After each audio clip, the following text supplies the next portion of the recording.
out of a bag of soup from Quick Trip, followed by all the extra chicken he's got left from his chicken, will turn out to be a delicacy here today. But we promised we would do a Q&A, and then we didn't do enough Qs and didn't give enough As. So today, we are going to do a better job. You have my solemn vow. In fact, I'll even hit the first break early. Wow. In an effort to stay on the clock and answer as many of your questions as possible.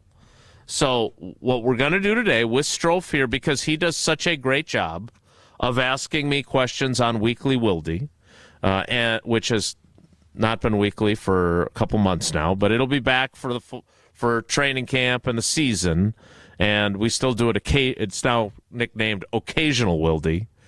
But you do a great job asking questions. Get us warmed up.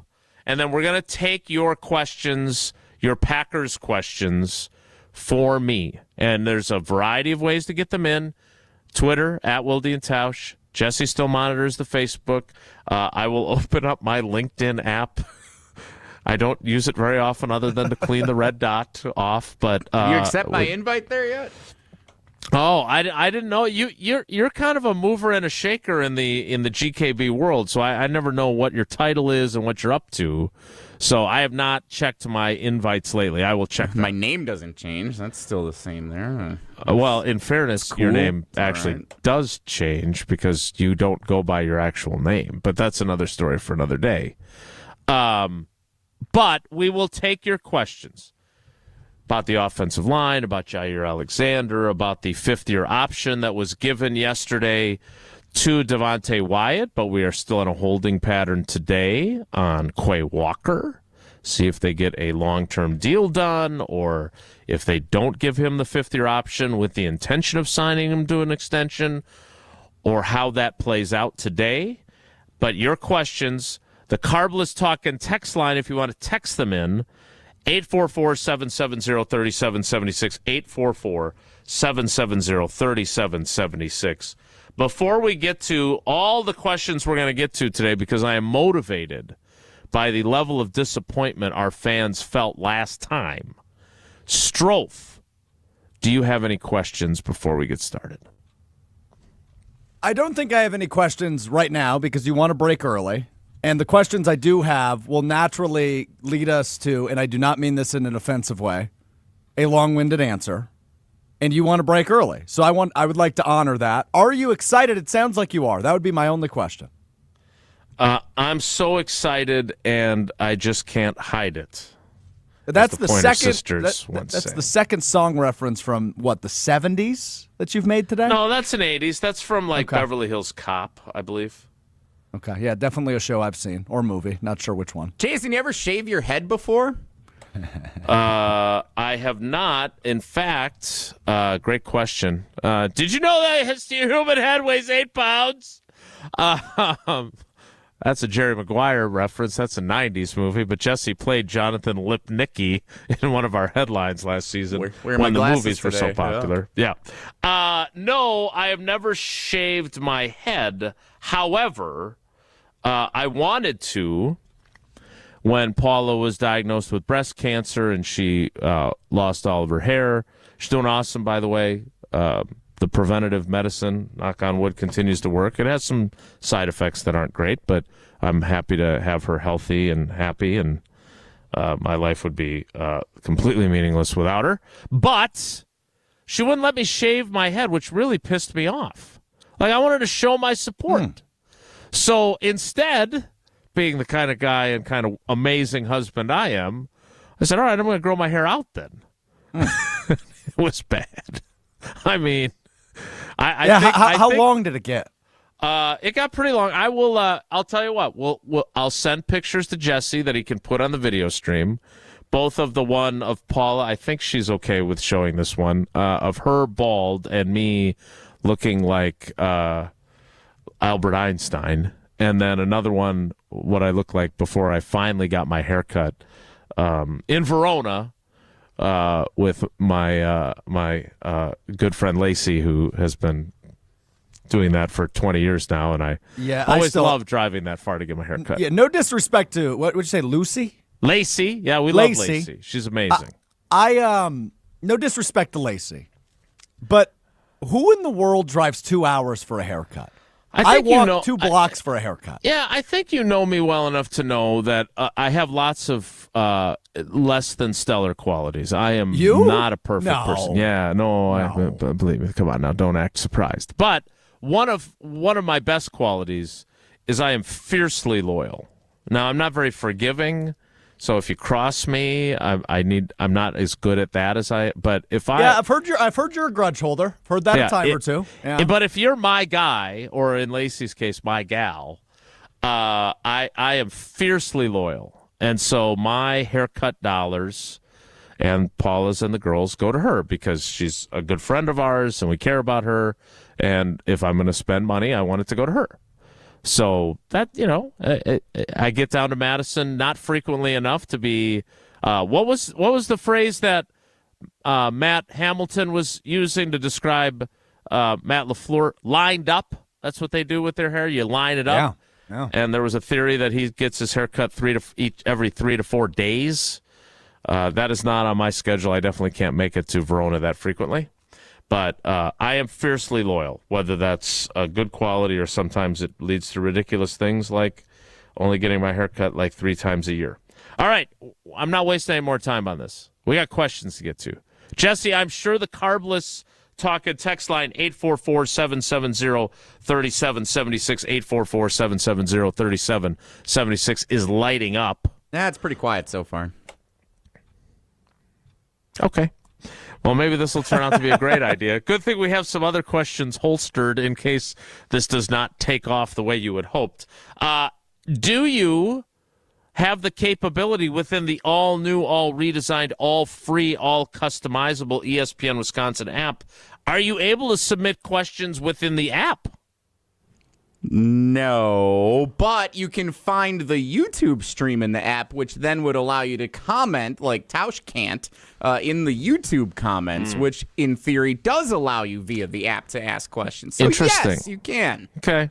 We might want to add the chat function. Tell Pratik to get on that. The chat function in the ESPN Wisconsin app. But otherwise, even without the chat function, it is outstanding. I'm using it all the time now, listening to all of our different shows, listening back. The Matt LaFleur interview from the Thunder Trio a couple of hours before the first round started on Thursday last week is in there.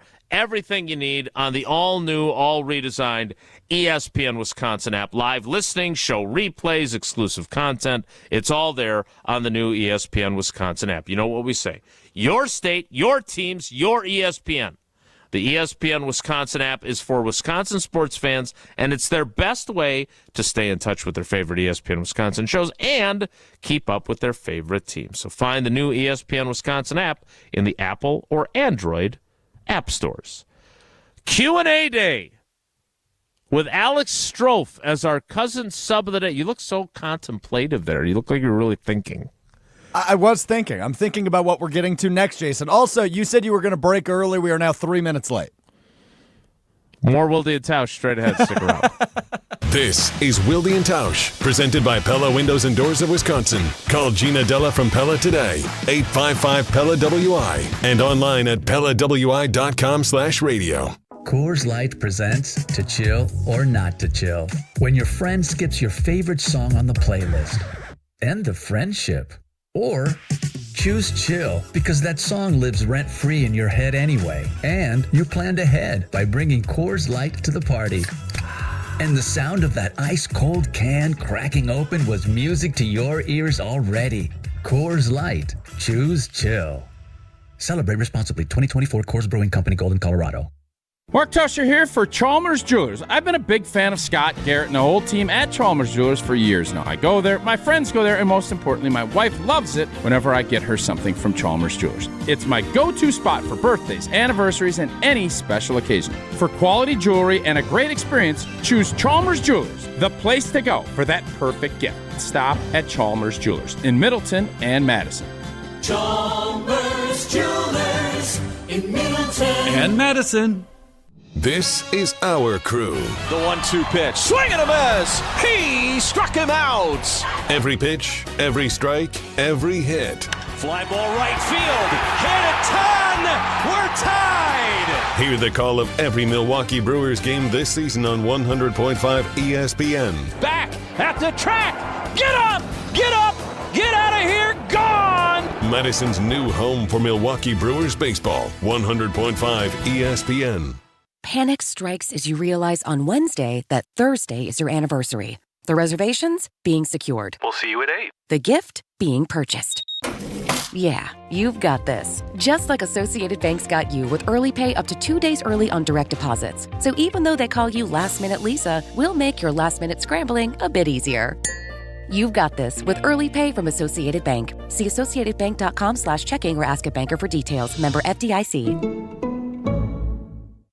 Mother's Day is almost here, and I've been thinking a lot about all the times my mom went out of her way just to make me happy. Honestly, I've lost count. All of the pickups from practice, help with the homework, the home-cooked meals. My mom is the best. That's why this year I'm returning the favor with the bouquet from the Books Company. And I got you 25% off of your order so you can send some happiness to your moms, too. Books aren't just any flowers. Their flowers are cut fresh from the best farms, so they're bigger, brighter, and last way longer. Some are even grown on the side of a volcano. Wow mom with a bright, happy bouquet, or go for the Books Flower subscription so she can get fresh blooms and major joy on repeat. It's also really easy. I pick my bouquet, delivery date, and done. And with 25% off, why stop with mom? Grab some for your wife, your auntie, and even grandma too. Mother's Day is May 11th, so hurry and order your Books now. Go to Books.com, use promo code CANTY to get 25% off. That's BOUQS.com, promo code CANTY. Books, promo code CANTY.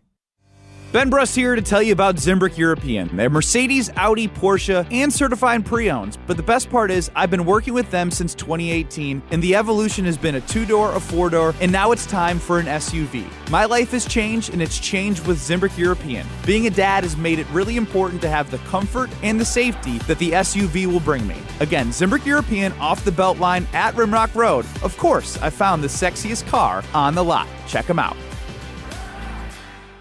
How much does it cost to talk to Gruber Law Offices after a serious crash? It's free. Yes, free. As in it won't cost you anything to speak with us. Not sure if you have a case? Call our team at Gruber Law Offices today. Your first call and your first consultation are always free.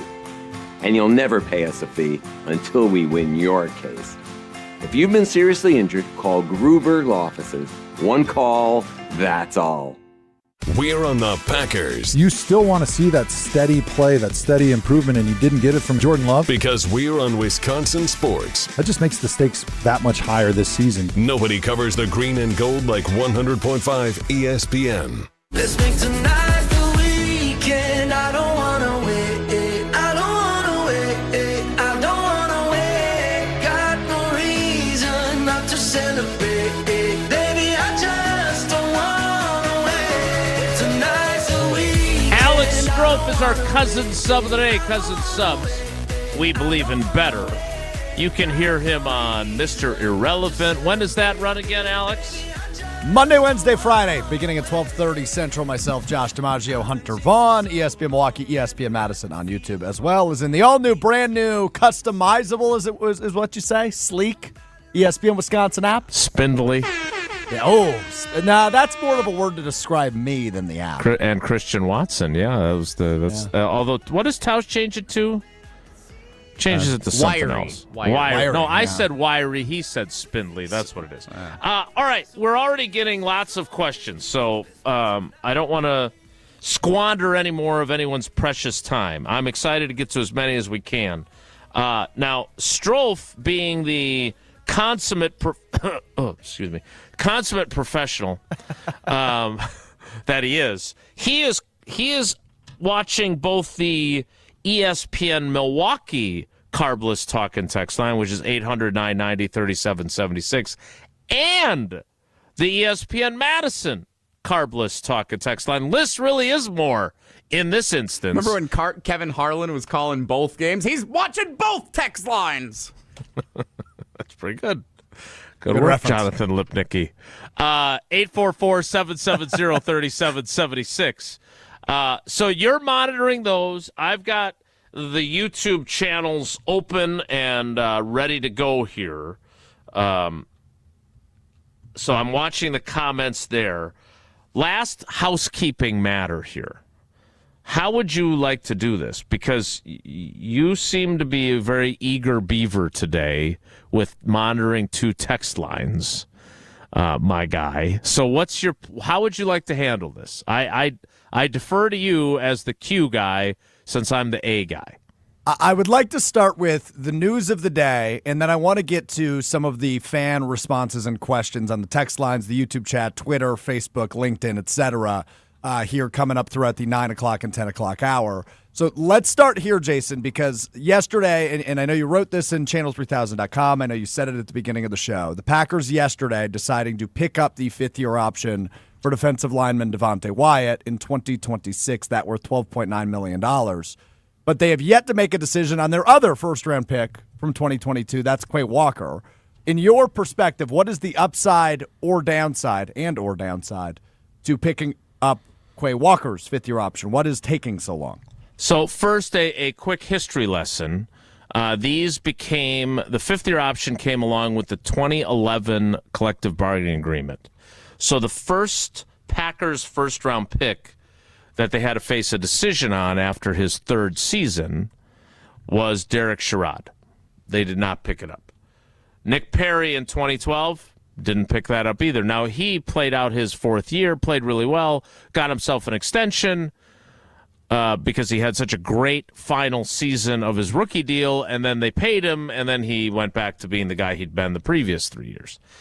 So they didn't pick his up, didn't pick Dayton Jones's up. They picked up Clinton Dix's, but then traded him before they got to it. They traded Demarius Randall before they had to pick it up. And then I don't remember if Cleveland picked it up or not, but let's all be honest, who cares? Right? I mean, one of the all-time, like him and Justin Harrell are running a race neck and neck at Titletown about at the same speed as you were doing your 3-cone drill to see who wins as the worst first-round pick of the Ted Thompson era. Kenny Clark was the first one to get it and then be in position to receive it. They obviously have extended him twice, their 2016 first-round pick. They did not have a first-rounder in 17. Jair got it in 18. Rashawn Gary and Darnell Savage got it from the 19 first round. Darnell Savage played it out, and then they let him go. Obviously, Rashawn Gary got an extension. Jordan Love did not get it. He got this half measure of a contract instead, and then got his $55 million a year deal. And then Eric Stokes, this time last year, did not get it, played out his 4th and final season, and then joined the Las Vegas Raiders as a free agent on a very much 1-year, $4 million prove-it deal. So, now we arrive at this year. The price tag for defensive tackles about what? $2+ million less, something. I'm not good at math right now. I think it's 14.7. Way to defer to me, who's famously great at math. You're so right. 14.75 million for Quay, though, because the I have to fix our video. I look like I'm choppy there. Quay, because the edge rushers and 3-4 systems also factor in, his number is much higher. So they are reluctant to be on the hook for that. But Brian Gutekunst has said on multiple occasions he wants both of these guys back and both of them beyond 2026. So essentially what they are figuring out with Quay Walker, at least based on what Goody has said. Now, maybe he's not telling the truth, the whole truth, and nothing but the truth, right? Yep. That's about what I was about to say. Yep. But based on what he has said, they want him back, and they want to get either an extension done with him long term, or if they have to do the 5th-year option, they will bite the bullet and do so. Or, and here are the other 2 options, you give it to him as a placeholder till you get the long-term deal done, or you don't do it. You decline it. Like the Baltimore Ravens did yesterday with one of their 2 first-round picks from the 2022 draft. And I know Joshy had this guy's name for me this morning on Jen, Gabe, and Chewy. Lindenbaum. They declined his, but they said, at least Eric DeCosta, their GM, that they intend to sign him to an extension. So because his number was going to be through the roof ridiculous too. So again, until someone proves me otherwise, I'm going to take Goody at his word, which at times has gotten me in a little bit of trouble. But I'm going to believe him that he wants Quay Walker long-term. Linderbaum. Thank you, Joshy. Tyler Linderbaum. Isn't that the family name of the old guys that are lifting TVs in Seinfeld? You're too young. You're not going to get that reference. Never mind. I am curious what happens today because they have till 3 o'clock to decide. My gut tells me they're either going to just give him the fifth-year option as a placeholder or they're going to announce that they came to terms on an extension. So you think he has done enough to get an extension, essentially, is what I wanted to boil this down to. Because, I mean, obviously, Quay Walker's a guy we have talked plenty about on all of our shows on ESPN Wisconsin the last several years. I don't want to call him inconsistent, but that seems to be the best word in my mind. Up and right down, now. Very fair. And, you know, to get the, whatever you said, just short of $15 million extension or a fifth-year option. Fully guaranteed for 2026, remember, as well. But does a long-term extension for a starting middle linebacker in the league seem like a smaller than $15 million a year price tag? I think it does based on his inconsistency, right? I Sure. mean, look, I am partial to him because I believe, first of all, I'm fascinated by his personality because he is perhaps, and I'm always careful because of Romeo Dobbs, he is perhaps the most self-loathing player I've ever covered. Like, he is never happy with himself. He is way too hard on himself. We had a great conversation last season after the 49ers game when he played really well. Like, give yourself some grace, man. And I'm no expert in mental health, but, like, if you're constantly beating yourself up, you can't operate that way. Hey, I want somebody who desperately wants to be good and is never going to be satisfied. That is a healthy mentality. I try to espouse that. The girls try to be that way. Always about improving, right? I can always do better. But when you have success, it's okay to say, hey, today was a good day. Now, it doesn't mean that tomorrow I'm going to be as good if I don't work hard.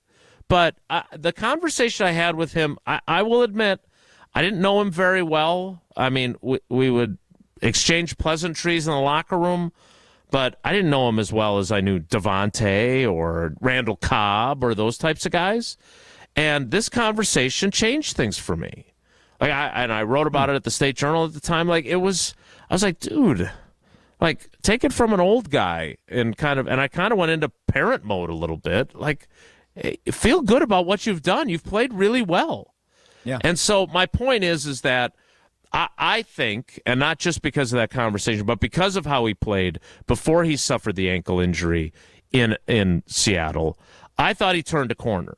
And you know who else thought he turned a corner? Jeff Hafley. Yep. Jeff Hafley thinks him and Edger and Cooper can be their dynamic duo. So I'm not against that. Right. So I am a believer that they want him long term. And unless Goody trades him later today or says we're going to decline the fifth-year option and we've decided not to pursue an extension with him, I'm going to choose to believe that. Because if that's what Jeff Hafley thinks, nobody gives a you-know-what I think, although basing an entire 3-hour show on what I think. Thanks for promoting the show we're doing today. Yeah, exactly. I knew what I was doing there. That was a joke. But the fact of the matter is the defensive coordinator does believe in him and does have some really interesting ideas cooked up for him and Edger and Cooper on the field at the same time. So I am going to choose to believe that if they do decline the option today, it is a short-term decision that should lead to a long-term contract. So some quick cleanup from John on the ESPN Madison YouTube chat and from Ryan on the Carbless Talk and text line. You were looking for Mendelbaum from Seinfeld? Mendelbaum. What you looking for? Mendelbaum, yes. And real quick, my takeaway on the fifth-year option, and curious if you agree with me on this, for Devontae Wyatt is, I don't think inconsistent is the word here for Devontae Wyatt because he's just been so up and down. He's dealt with some injuries. He wasn't a full-time starter. Mm-hmm. They just need to see more out of him, I would guess, before they make a long-term decision on signing into a second contract. That was my takeaway from the fifth-year option. Is that fair? Yeah. I mean, look, he didn't start a game last year. He didn't start. Right. Like, that's not, it's kind of like the NBA. Who's your final five, not your starting five necessarily, right? But, he got off to a great start. He had 3 sacks and 5 tackles for loss in the first 3 games. Mm-hmm. Then he jacked up his ankle against Minnesota. And as I used from my conversation with him at Locker Room Cleanout, like, he never really recovered. And he said, a big guy like me on a bad ankle, it has an impact. And it did. But you also have to figure out a way to play through it and still be productive. And I thought toward the end of the season, he was starting to recapture that. And then obviously their season came to an end. So I agree with you. Like, you can say you wanted to sign him to a long-term deal. You want him beyond 26, but you want to see what he does in 25. And then you can always replace that 26 fifth-year option with a long-term deal with him. I like it. All right, let's get to the fans coming up next after the break, Jason. I know we've got a phone call from Howard, who is one of our he doesn't call often, but he always says really nice things about the show. So we're going to take him next after the break. So, Howard, don't go anywhere, please, if you can maintain your patience. Do you really need the positive reinforcements this morning from Howard? Is that why you begged him instead? Like, we have other fans. You don't have to sound too desperate. Like, Howard's got a good question. No. I think I accurately depicted Howard. That's all. That's how he doesn't call often, but he always says lots of nice things, and that's certainly better than some of the things that occur in the YouTube chat. It's a lot better. Frankly. A lot better. Yeah. And if you want to experience better banking, there's only one place to go, and that, of course, is Associated Bank. They've got the best customer service in the industry. They've got the awards to prove it. And if you're a Packers fan, a Brewers fan, or a Badgers fan, you can also get Packers checking, Badgers checking, or Brewers checking to show your true fan colors. More importantly, though, you've got early pay where you have access to your direct deposit up to 2 days early. You've got credit monitoring to make sure your credit score is where you need it to be, and fraud protection. They were awesome when there was a fraud attempt on my account. It was so good. My guy Ben, everybody over there, so good at what they do. Check out AssociatedBank.com. They're my guys over there at Associated Bank. I'm going to keep going my guy on you all show. I think we need to address this because you've now said Sorry, it. we got to get to break. We don't have time. I don't know, Jesse. What do you think? He said my guy 6, 7, 8 times today already? If we address it, we're only going to get to 3 more questions the rest of the show. So all right, go to break. We'll address it later. More with my guy, Alex Strouf, as our cousin sub of the day. It's Wilde and Tausch. This is our crew. Train is up, scrambling home. He's going to score, and Yelich into third. Oh, the Brewers with the double steal. You're listening to Madison's new home for Milwaukee Brewers baseball, 100.5 ESPN. Why is life better with American Family Insurance? Because every policy comes with something very special. A trusted agent who's there to help protect your dreams by finding the right coverage at the right price. Save up to 23% when you bundle home and auto. American Family Insurance. Get a quote and find an agent at amfam.com. Products not available in every state. Visit amfam.com to learn how discounts may apply to you. American Family Mutual Insurance Company, SI, and its operating company, 6000 American Parkway, Madison, Wisconsin. Mark Tauscher here to tell you a little bit more about Everlight Solar. We all know that electricity costs are on the rise. That's why you need to talk to my friends over at Everlight Solar. Their local team here in Madison is here to keep it simple. From your no-cost consultation to solar panel installation, the team at Everlight Solar will be with you every step of the way. Not only will they help you save money, but by switching to solar, you're also helping save the planet. Everlight Solar, a proud partner of Wisconsin Athletics. Check them out at everlightsolar.com. Madison's home of the Milwaukee Bucks. Lillard lobs up top to Giannis. Whoa, what a play! Wisconsin Badgers volleyball. Underneath it, pumps it, left side, powers it down. What a rally, and Wisconsin comes out on top. And now, the Milwaukee Brewers. Swinging a fly ball to left. It is back to the wall. Gone! Churio, a grand slam. This is Madison's new home of the Milwaukee Brewers, 100.5 ESPN. Wild Rock Golf in the Wisconsin Dells, a must-play every golf season. Wild Rock Golf features championship golf in the heart of Wisconsin. Wild Rock, a Herdston Fry masterpiece that's cut from the natural beauty of the Wisconsin Dells and offers stunning views from elevated tee boxes. Wild Rock presents spectacular greens that roll fast and true. Wild Rock Golf in the Wisconsin Dells, a unique gem that offers a challenge to avid golfers of all abilities. Book your tee time today for this must-play at wildrockgolf.com, wildrockgolf.com. You remember the moments from that magical March. Outside Decker, it's a three. Got it! On June 26th, celebrate the squad with Made 'em Believe, a special night with Bo Ryan, Frank Kaminsky, and Sam Decker. Here's Kaminsky, the drop stab, that's his favorite. And the two. Presented by Bud Light, Michelob Ultra, Potosi Varsity Ale, and Potosi Hard Seltzer. Tickets are on sale now at uwhoops2015.com. Made 'em Believe, June 26th at the Orpheum Theater in Madison.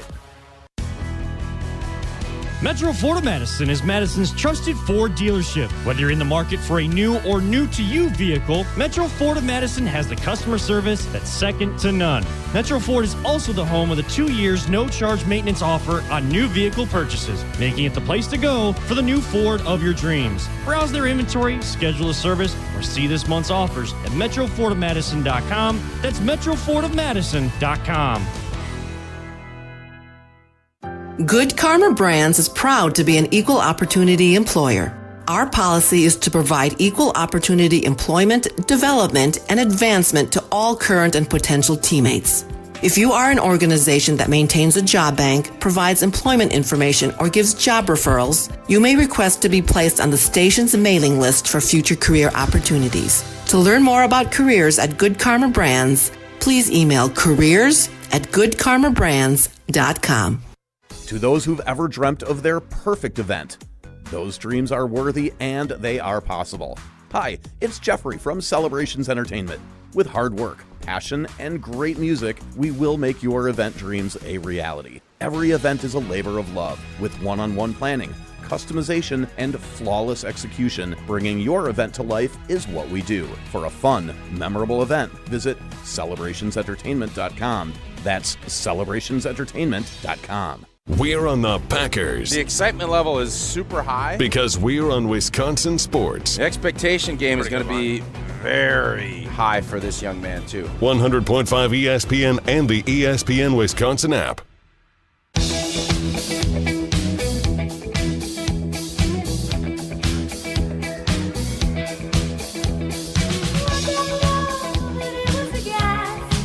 To the phones we go. 844-770-3776. Let's talk to my guy Howard in Sherman Park. Howard, good morning, buddy. How are you? Oh, I'm staying out of the rain so far, so that's an accomplishment. That is an accomplishment. I did not do that this morning. Oh, boy. Well, first of all, thank you for the kind words.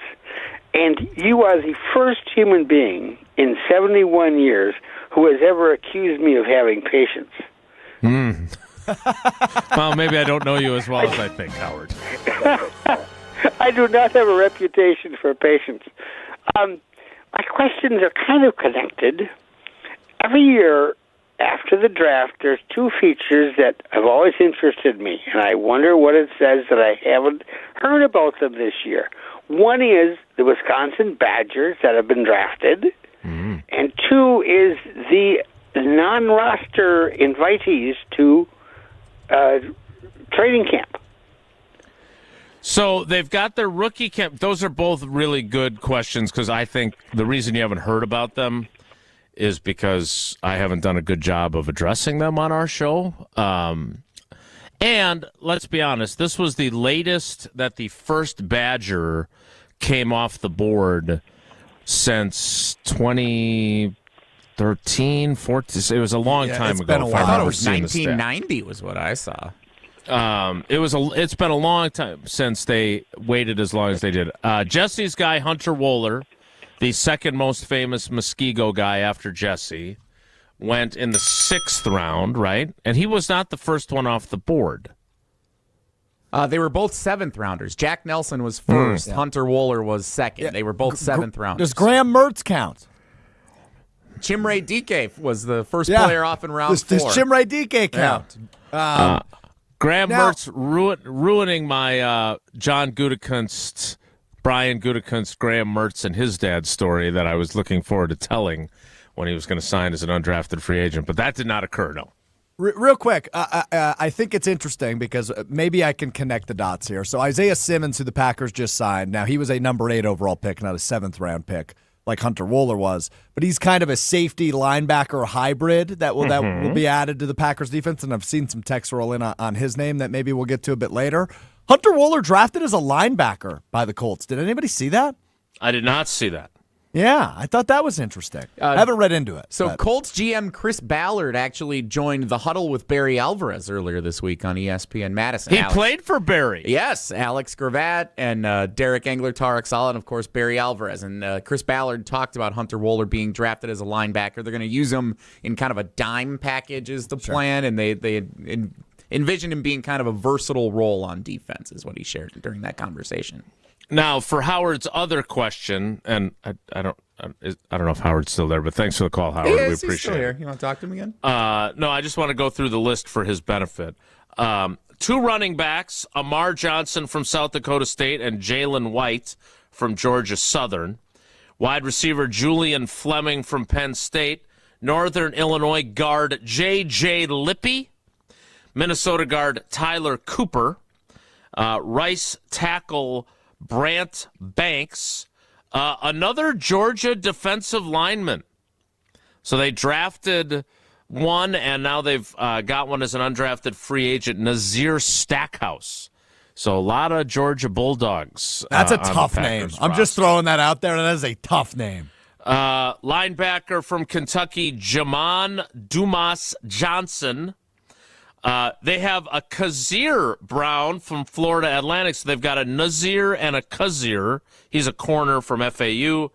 Tyron Herring, a corner from Delaware, and UNLV safety Jonathan Baldwin. Those are your undrafted free agent signees. Packers have not officially announced those yet, however, but that is from Pro Football Focus. Thanks for the call, Howard. We appreciate it, and thank you for your patience, even if that's out of character. When is the rookie camp? Is that this week or next? Yeah, no, I'd imagine next. They're arriving today. We have not gotten our schedule for availability yet, but it is tomorrow and Saturday. Okay, and you're able to attend those, or is it just media? Well, I'm not eligible to participate because I'm no longer a rookie, but yes, I believe we get one practice. First off, that's also not true. I know you're over 30, and Goody would never invite you. You can go ahead and cue Also that true. laugh track again. But you have never played in the NFL, so you are technically still a rookie.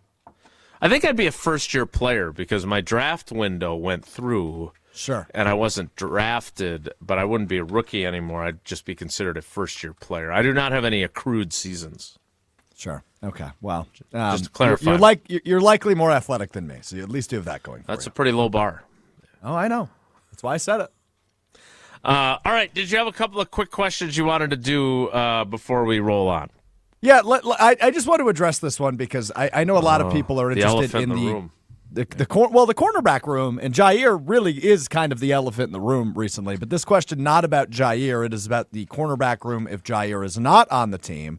Matt in Superior texts in, any rumor / chance Rasul Douglas would come back to Green Bay? I know he's over 30, but yeah, I again incredibly unlikely. I would imagine. Right? I would love that. He won the Tom Mulhern Award a couple years ago. Oh, so he's your guy. He's one of my guys.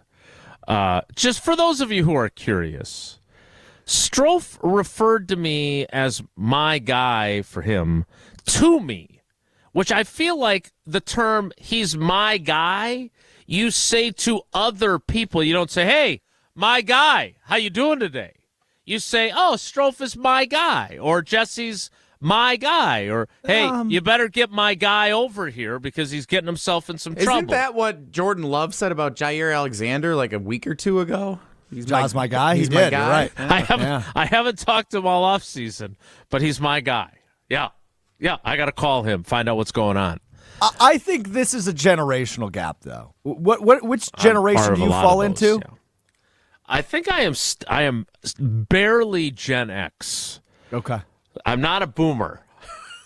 I know you're that. Gen X. I am Gen Z. Jesse is a millennial. Mm-hmm. Jesse's a lot of things. So I am obviously the youngest guy on the crew.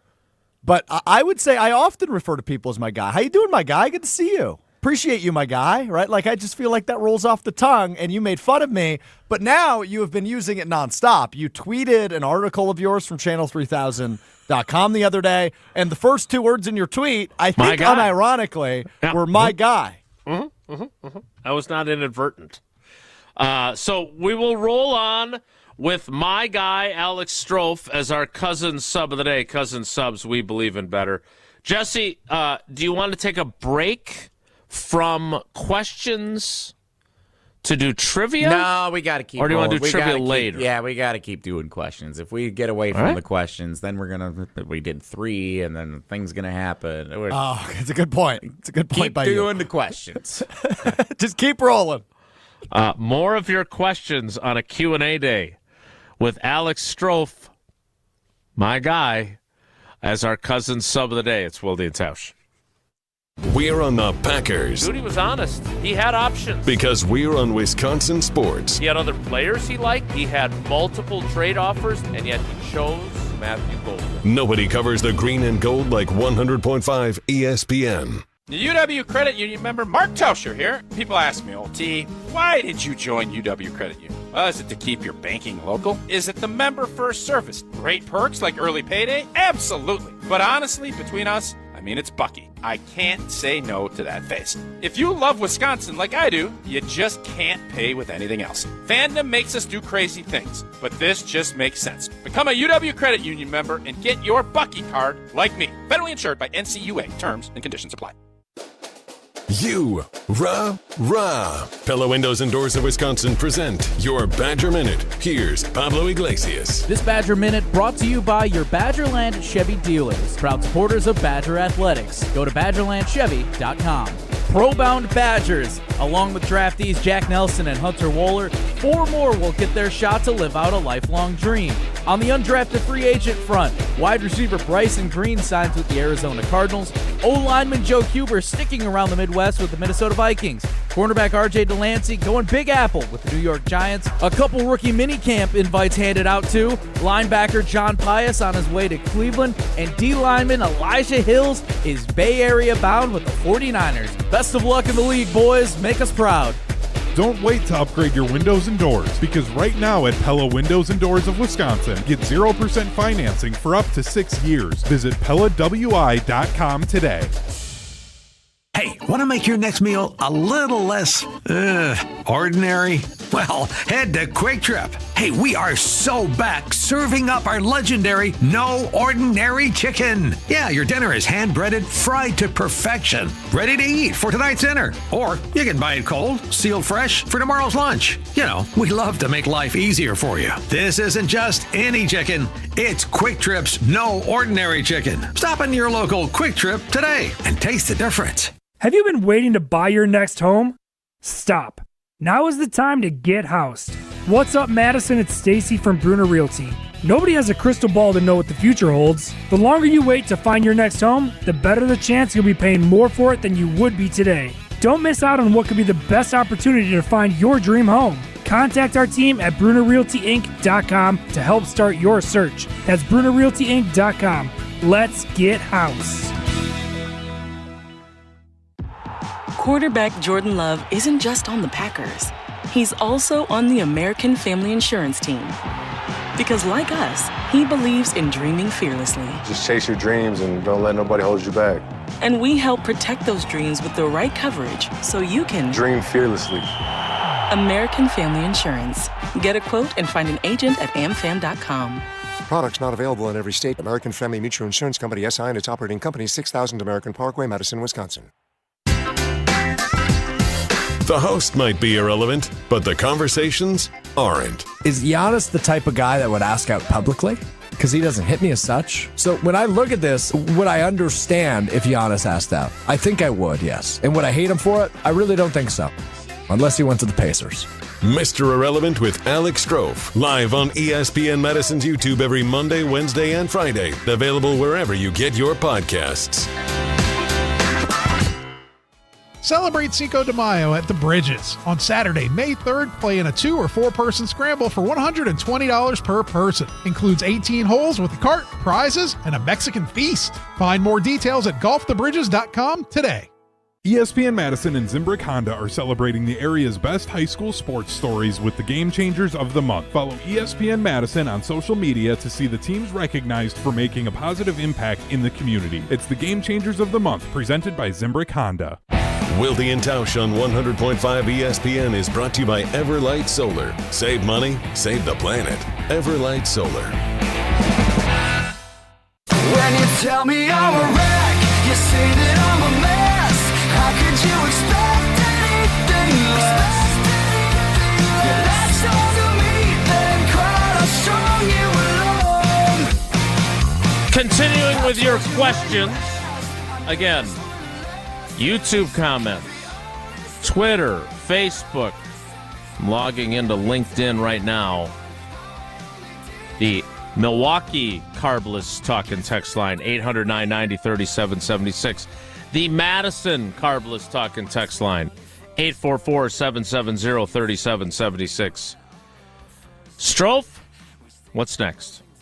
Yeah, I think we're going to spend at least 2 segments on what is probably the sexiest, most interesting position group for the Packers in 2025 following the first-round drafting of Matthew Golden and the third-round drafting of Savion Williams. Of course, the wide receiver room. Now, I think this is probably the question I've seen the most. I see this one from Josh and Heartland. I saw a couple YouTube comments on there on this one. So apologies for not saying everybody's name. But it's essentially this, Jason, and I think it's a fascinating question. Who is more likely to be a Packer, not this upcoming season, but the following season, Romeo Doubs or Christian Watson? Obviously a part of that same draft class. And Romeo Doubs dealt with some issues last year, didn't show up to work at one point. Christian Watson obviously tore his ACL at the end of the regular season and will miss a large chunk of this upcoming season. So in your mind, as your video screen goes away from us on YouTube, who is more likely to be a Packer in 2026, Jason? Romeo Doubs or Christian Watson? Christian Watson, and here's why.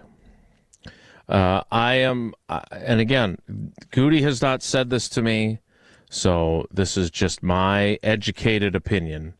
I think that it's hard for them to trust that he is going to be trustworthy after how things played out last year when he was unhappy. I think when you don't show up for work, people get concerned. And I think that that's a violation of trust that I don't know if they will be willing to. And look, it's not that they don't trust him to be on their team still, right? I mean, they didn't cut him. They didn't get rid of him. Right. But do you trust him enough to pay him a significant amount of money with an extension and a bunch of guaranteed money therein? My gut tells me no. My gut tells me that they're going to say, look, man, we don't know what the future holds, but you put your head down, work your tail off, be as productive as humanly possible, and then we'll see. You know, maybe he has this great season, and they're like, you know what? He proved to us that he's matured and he's better than that now. Mm-hmm. And then they extend him. I think he's probably going to be more likely to have a productive season and then get paid by someone else.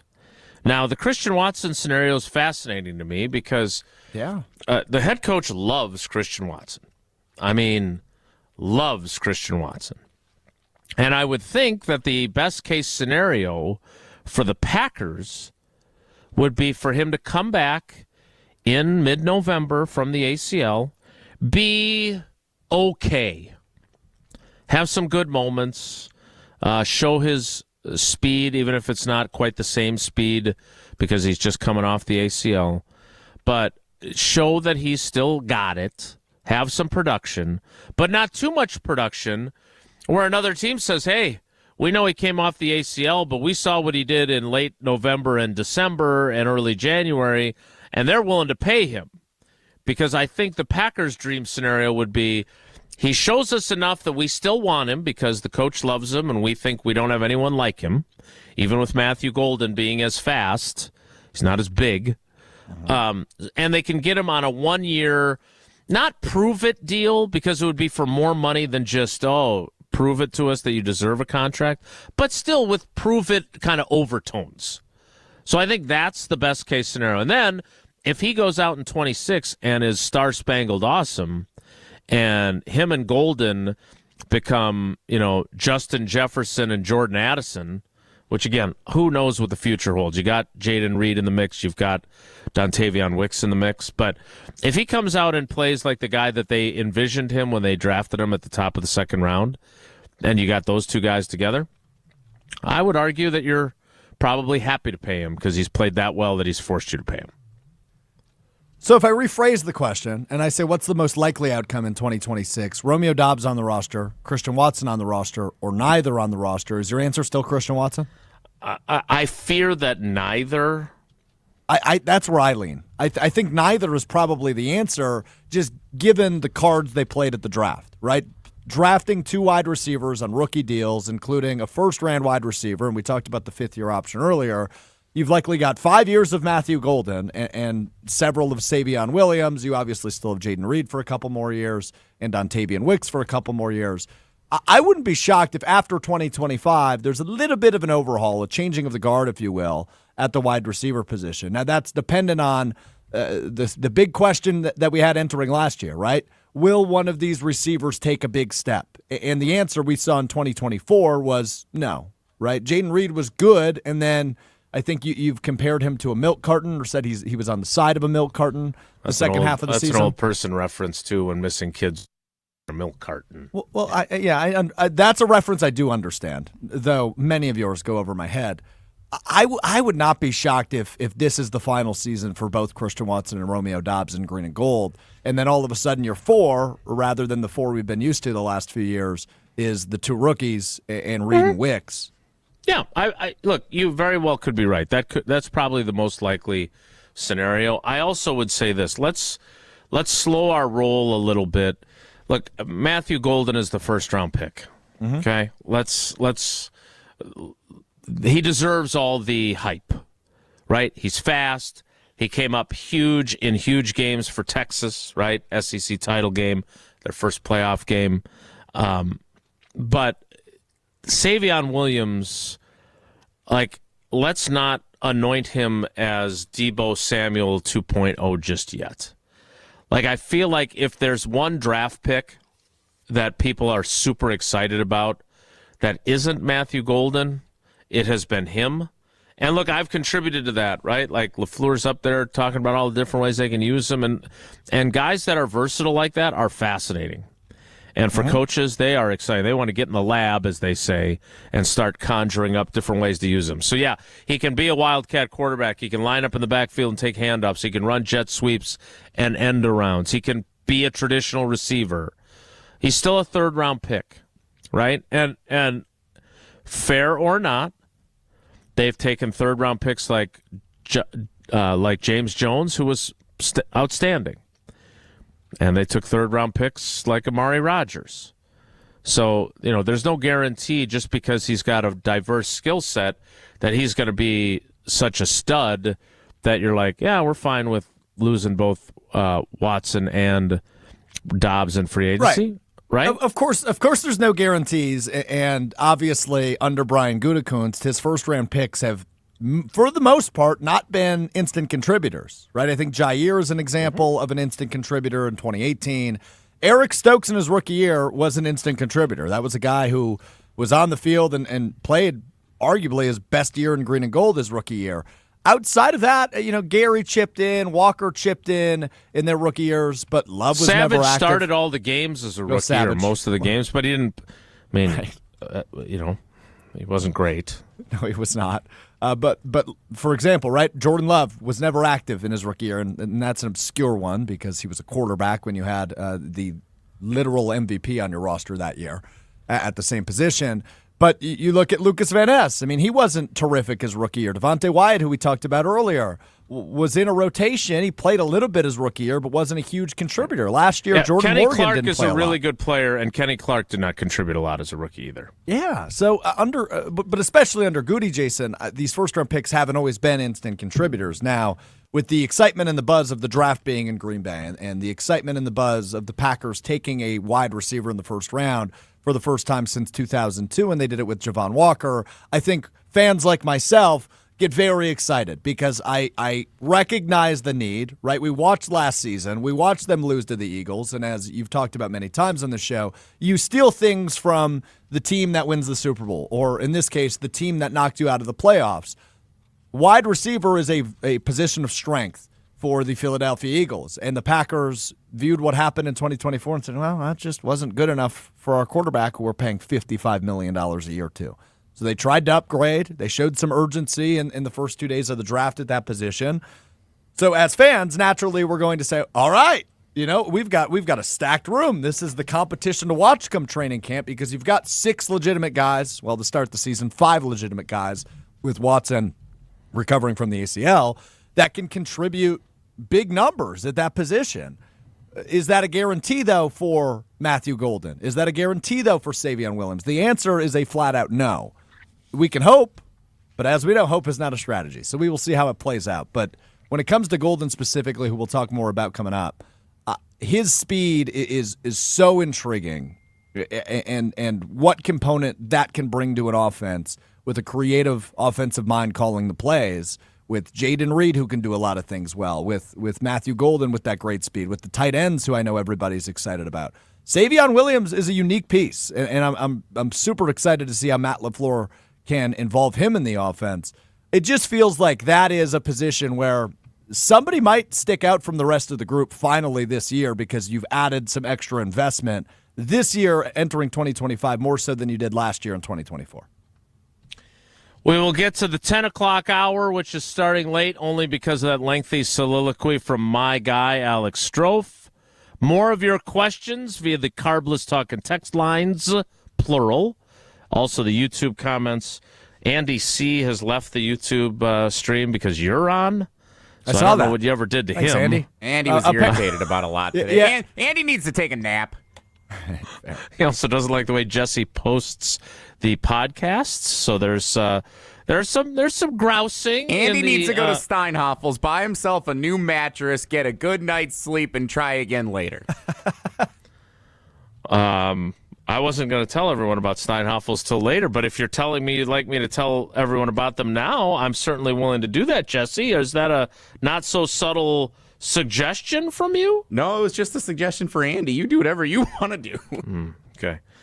More Wilde and Tausch. The 10 o'clock hour starts in 2 minutes for everyone but Andy, who doesn't like Strouf. So stick around. Don't go anywhere. Another hour of Wilde and Tausch, presented by Pella Windows and Doors of Wisconsin, is coming up next on ESPN Wisconsin and the ESPN Wisconsin app. ESPN Wisconsin's Brian Balaga here for my new friends at Surfside. There's only one thing better than Surfside and golf, and that's Surfside iced teas and lemonade plus vodka on the golf course. This golf season, there's no better drink to enjoy on the golf course. Surfside is light, refreshing, and made with real vodka and real brewed tea. Plus, there's only 100 calories, 2 grams of sugar, and 0 bubbles. That's right, no carbonation. Cheers to hitting the fairway, and cheers to Surfside. It's tea time. Must be 21. Please drink responsibly. Hey, it's Kelly Sheffield, Wisconsin Badgers volleyball head coach. You're listening to 100.5 ESPN, WTLX, Monona, Madison, a Good Karma Brands radio station. Broadcasting live from the Everlight Solar Studio, this is your Metro Kia of Madison Sports Center. Good morning, Madison and streamers everywhere. I'm Jesse Nelson. Sports Center brought to you by Goodman's Jewelers, the Diamond Store, Madison for generations. Check them out, 220 State Street and online at goodmansjewelers.com. The Milwaukee Brewers, 6-4 winners over the Chicago White Sox last night on the South Side.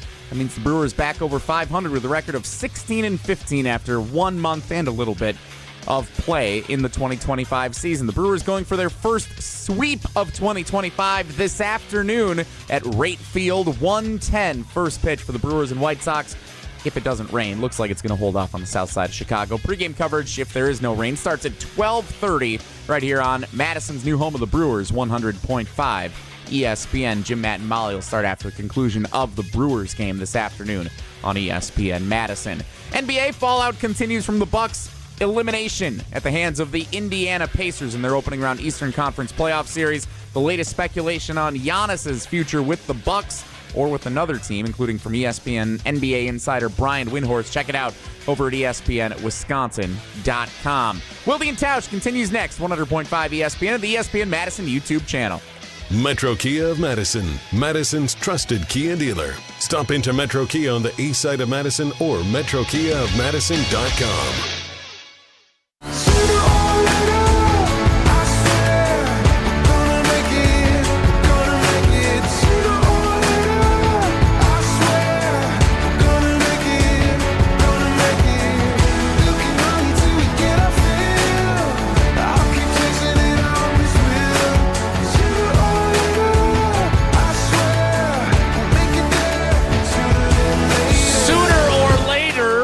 To the 10 o'clock hour of Wilde and Tausch, which is an exercise in questions for me. Strouf monitoring very, very, very closely to see if his friend Andy returns to the YouTube comments. Also, the carbless talk and text lines, plural, 800-990-3776 or 844-770-3776. Strouf, what do you got?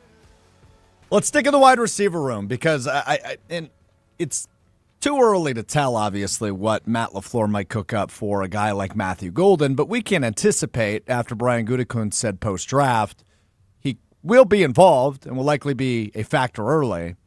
How do you expect Matt LaFleur to use him, right? He seems like a slot guy, an outside guy. He can do a little bit of everything. Seems like Jaden Reed does a lot of things similarly to Matthew Golden, but Golden a little bit faster. Do you think we can expect Golden mainly in the slot, mainly in the Z, mainly in the X? Where do you expect to see Matthew Golden, or will it be a combination of multiple things, or is it frankly just too early to tell? Frankly, it's too early to tell. I'd like to see him on the field tomorrow or Saturday. I'm not sure which practice we'll get to see, or even if there are two of them. But look, I think Matt LaFleur wants guys that can play in every spot, no matter how tall or short they are, right? We saw Christian Watson line up in the slot on a somewhat regular basis, right? I mean, that one touchdown that he catches on the slant in Philly 2 years ago, he was lined up in the slot on that. I mean, they want guys that are interchangeable. The word versatility is probably, whether it's about the offensive line, whether it's about their wide receivers, whether it's about their different defensive packages. They love versatility. It's one of the buzzwords at 1265 Lombardi Avenue. So I don't know what their intentions are for Golden. I do know that Goody acknowledged that he is right on the Mendoza line for being tall enough to be a Packers wide receiver at 5'11". Now, they've violated it before. Randall Cobb was not a mammoth wide receiver. Greg Jennings, who is the guy that again, how much do you learn by watching highlights? Probably not a ton, right? But when I watched video of Matthew Golden, the guy that he reminded me of was Jennings. And Jennings lined up outside all the time. So, he seems fast. He's faster than Jennings, but I think Jennings was, at least from what I remember of him versus what I saw on YouTube of Golden, it was smoother. So I'm curious to see how they use him. But again, when you pick a guy in the first round for the first time in 23 years, the expectation is he's going to contribute immediately. Immediately, yeah, indeed. Yeah, we'll see. I mean, it's such a fun idea what this offense can look like in 2025. Now, you do miss an important piece in Christian Watson, at least for the first half of the season, but with both tight ends healthy entering the season, with a slew of wide receivers now with the two they added from the draft, with Josh Jacobs coming off a really good season with an improved, we hope, offensive line. This offense is going to be really fun to watch under a really good play caller and a really smart offensive mind of Matt LaFleur. Now, something that's been on my mind, because I have a weird brain, Jason. I'm aware. Number 22 for a wide receiver. I don't like it. Yeah, look, okay, Boomer. I'm an old guy. I like the idea of knowing the positions guys play based on how their numbers are. Agreed. I liked that. I saw Will Johnson, the corner who fell because of his knee issues to Arizona in the second round when he was viewed by most as a top 10 talent, is going to wear number 0 for the Cardinals, I think I saw. Again, hey, more power to you. The rules are the rules. I just like traditional numbers. But, I'm an old fuddy-duddy who would use the term fuddy-duddy. If he wants to wear 22, great. But it seems weird for a wide receiver. It just does. Do you know if you reached out to Malik Willis about the number 2 jersey? I don't. Here's the thing about this job. And I have Malik's number. He and I hit it off. I enjoyed writing about him. It would be nice if, like, for instance, they start the off-season program. And look, I don't want to sound like I'm belly aching about the job, but it'd be great if guys were made available. So I could, if you could talk to guys about this kind of stuff. Like, the Packers view, and, this is not a shot at Jason Wallers or anybody in the PR department, because I think it's higher than them, but they don't need media coverage because they're a winner all the time, right? So they're not like the Jaguars, who would love for me to come and talk to their guys every day of the week just because they need the attention, right? I mean, I'm sure Rob could tell you how many people read his stories on ESPN.com versus Mike Duraco, who's an awesome dude and a really good reporter, but he covers the Jaguars, and the fan base isn't as fervent or as large, right? So my point is that I'm looking forward to OTAs. I love OTAs. We used to have, when they had an OTA practice, we got to go to every single one, which, in my opinion, is really important, because if you happen to only get to go to 3 of them, and that's the day that one guy's really great, but he's sucked in all the others, or the opposite, he's had great days in OTAs, but the one day the media is there, he stinks, it creates a negative or a positive narrative that isn't accurate. So when, like, Mike Sherman was the coach early in the McCarthy era, we went to every single OTA. And yes, it meant standing on the sideline and watching practices in shorts and helmets. But that's the stuff I want more time around these. I want more time in the locker room. So if and when I talk to Malik Willis, who I did not want to text and ask, hey, did you try and sell your number 2 jersey to the new wide receiver? I'd rather ask him that when I see him in person. So that's fair. I wish I had an answer for you. I do, but I don't. I was thinking about bullying you into texting Malik like I did earlier in the offseason with Brian Gutekunst to ask about Devontae Adams and their potential interest in him. But I am going to be the bigger person today, Jason. I am not going to attempt to bully you into texting Malik Willis. So here's what I'm thinking going forward. Okay. We've got I know this, you're taking but sometimes control I of the forget. show, aren't you? No. You kind of are. A little bit. Sometimes I forget that Wilde and Tausch international show, right? You guys are beloved all over the world. Yes, huge in coming up Brazil. next, we have a couple calls, one in Canada, one in a different state that's not Wisconsin, that we should get to. We've got some really fun questions that I want to bring Jesse in on a bit later, and then we'll get to all the other nonsense and fun we have planned. That sound good? Whatever you say, boss. Since you've taken over leadership. Jesse, do you think Jason's having fun? I don't know if Jason's having fun or not. I can't tell. I don't think he has fun most days. That's problematic. I don't know if I don't think that's accurate at all. I have a lot of fun. I'm really lucky to do this job. I am not complaining at all. I just thought it was interesting that you made it clear that I was going to run the show. And then, like, that last segment of the show after you started to very much get into welcome back to Mr. Irrelevant. I'm driving the bus. That's all. In my defense, I do sit in this chair when I host Mr. Irrelevant. Now, if you're not having fun, we could always go to the classics. Does soap wash itself, clean itself? No, I'm having a great time. We will get to. I am very conscientious for callers. So Ricardo in Canada and Spencer in Minnesota, stay on hold because Strouf had questions like, have you asked Malik Willis if he's selling his number 2 to Matthew Golden, which was more important than your calls. We will get to your calls next. It's Wilde and Tausch. This is Wilde and Tausch, presented by Pella Windows and Doors of Wisconsin. Call Gina Della from Pella today, 855-PELLA-WI, and online at PellaWI.com/radio. The UW Credit Union member Mark Tauscher here. People ask me, old T, why did you join UW Credit Union? Well, is it to keep your banking local? Is it the member first service? Great perks like early payday? Absolutely. But honestly, between us, it's Bucky. I can't say no to that face. If you love Wisconsin like I do, you just can't pay with anything else. Fandom makes us do crazy things, but this just makes sense. Become a UW Credit Union member and get your Bucky card like me. Federally insured by NCUA. Terms and conditions apply. Immediate live show streaming, a homepage customized just for you, the brand new ESPN Wisconsin app.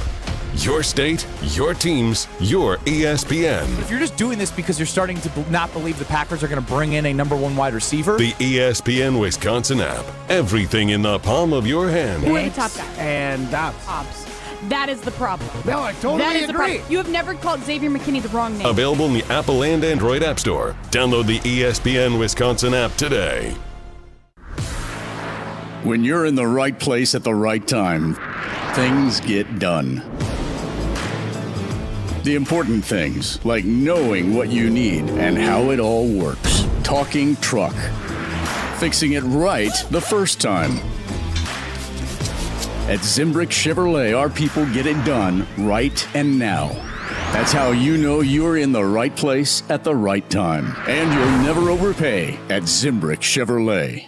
Take your game to the next level with Vortex Golf. This employee-owned brand out of Wisconsin brings you premium rangefinders like the Blade, Blade Slope, and the Anarch, packed with features like image stabilization, pin spotter mode, and rock-solid accuracy. Backed by a legendary no-questions-asked VIP lifetime warranty and unmatched customer service, Vortex has you covered. Ready to upgrade your gear? Visit maplehillgolf.com and search Vortex to see the full lineup. Vortex Golf, you can bet on it. Wild Rock Golf in the Wisconsin Dells, a must-play every golf season. Wild Rock Golf features championship golf in the heart of Wisconsin. Wild Rock, a Herdston Fry masterpiece that's cut from the natural beauty of the Wisconsin Dells and offers stunning views from elevated tee boxes. Wild Rock presents spectacular greens that roll fast and true. Wild Rock Golf in the Wisconsin Dells, a unique gem that offers a challenge to avid golfers of all abilities. Book your tee time today for this must-play at wildrockgolf.com, wildrockgolf.com. We shopped at Chalmers because my husband wanted to get me a larger diamond in my engagement ring. The folks at Chalmers said, well, we could just make it like this and we could do these things. Really just basically decided that there wasn't any place else we wanted to shop. And not only did they create this new engagement ring for me with this gorgeous center stone, they also rehabbed this other ring, and I am beyond pleased. Her favorite thing to do now is to walk around and show her hands and have people comment on it. You remember the moments from that magical March. Outside Decker, it's a 3. Got it! On June 26th, celebrate the squad with Made 'em Believe, a special night with Bo Ryan, Frank Kaminsky, and Sam Decker. Here's Kaminsky, the drop stab, that's his favorite. And the 2. Presented by Bud Light, Michelob Ultra, Potosi Varsity Ale, and Potosi Hard Seltzer. Tickets are on sale now at UWHoops2015.com. Made 'em Believe, June 26th at the Orpheum Theater in Madison. In the next 30 seconds, I'm going to tell you how to save money and save the planet. It's simple. Ditch your energy bill and make the switch over to Everlight Solar. While electricity prices keep rising, Everlight Solar will give you the chance to take ownership of your power while also reducing your carbon footprint. As a local company based out of Madison, they'll be there with you every step of the way as you make the switch to solar. To learn more about how you can save money and save the planet, go to everlightsolar.com. We're on the Badgers. When you turn on the tape of Wisconsin Badger, because we're on Wisconsin Sports. You know you're getting a boy dog warrior. This is 100.5 ESPN and Wisconsin On Demand. Hold on, I don't wanna know what it's like when you're gone. I don't wanna move on. I don't wanna know what it's like when you're gone for good. You're slipping through my fingertips a little bit by a little bit. I didn't know the love of you was the happiest I've ever been. So I'm just trying to hold on. Hold on, I don't wanna know what it's like when you're gone. 844-770-3776 is the Carbless Talk and Text line. Let's get to a couple of calls. Let's start north of the border with Ricardo in Canada. Good morning, Ricardo. How are you? Morning, guys. How you guys doing today? I'm good. How are you, buddy? All right. Living the dream, brother. Okay, I got a question. It's been bugging me because I'm a little OCD and I like my things nice and tidy.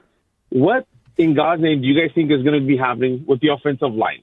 Now, I get it. I thought we had our left tackle of the future, Jordan Morgan, but then they go out and draft a mountain of a guy to also play tackle because he's too big to play guard, I believe. And then that means Sean Ryan's going to be out. But then they drafted another seventh-round pick, tackle. Like, we have so many offensive linemen. What do you guys honestly believe is this going to shake out? Because I don't like the idea of the rotations. I like having 5 set guys and let them work together, build the chemistry, run together. But I don't think it's smart enough to have a second-round swing tackle of the future. That's too much. That'd be too much draft capital, in my opinion. But what do you guys think? I need to know. What do you believe is going to happen with the offensive line? That's good. Good question. I don't think they drafted Anthony Belton to play right away. And both Goody and LaFleur were asked if he was going to be part of the tackle competition at left tackle between Jordan Morgan and Rasheed Walker, who is the incumbent. And they both said no. So they do not intend for him to be part of that. Now, could he compete right away with Sean Ryan to be the starting right guard? Because he's not going to be the starting left guard. That's why they signed Aaron Banks. He's not going to be the starting center because that's Elton Jenkins. And he's not going to be the starting right tackle because not only is Zach Tom their best offensive lineman when he's healthy, I would argue, but he's the one guy out of that group that I think they plan on re-signing. So, it's possible that Anthony Belton is the swing tackle as a rookie, and he might actually need that too, right? He might need that time to develop and to be ready. Just because he's a second-round pick and he's a behemoth of a human doesn't mean he's ready to play in the NFL right away. And if Sean Ryan wins that job, then fine. But again, if Rasheed Walker staves off Jordan Morgan for the left tackle job, which I still believe is going to be the case, but again, who knows?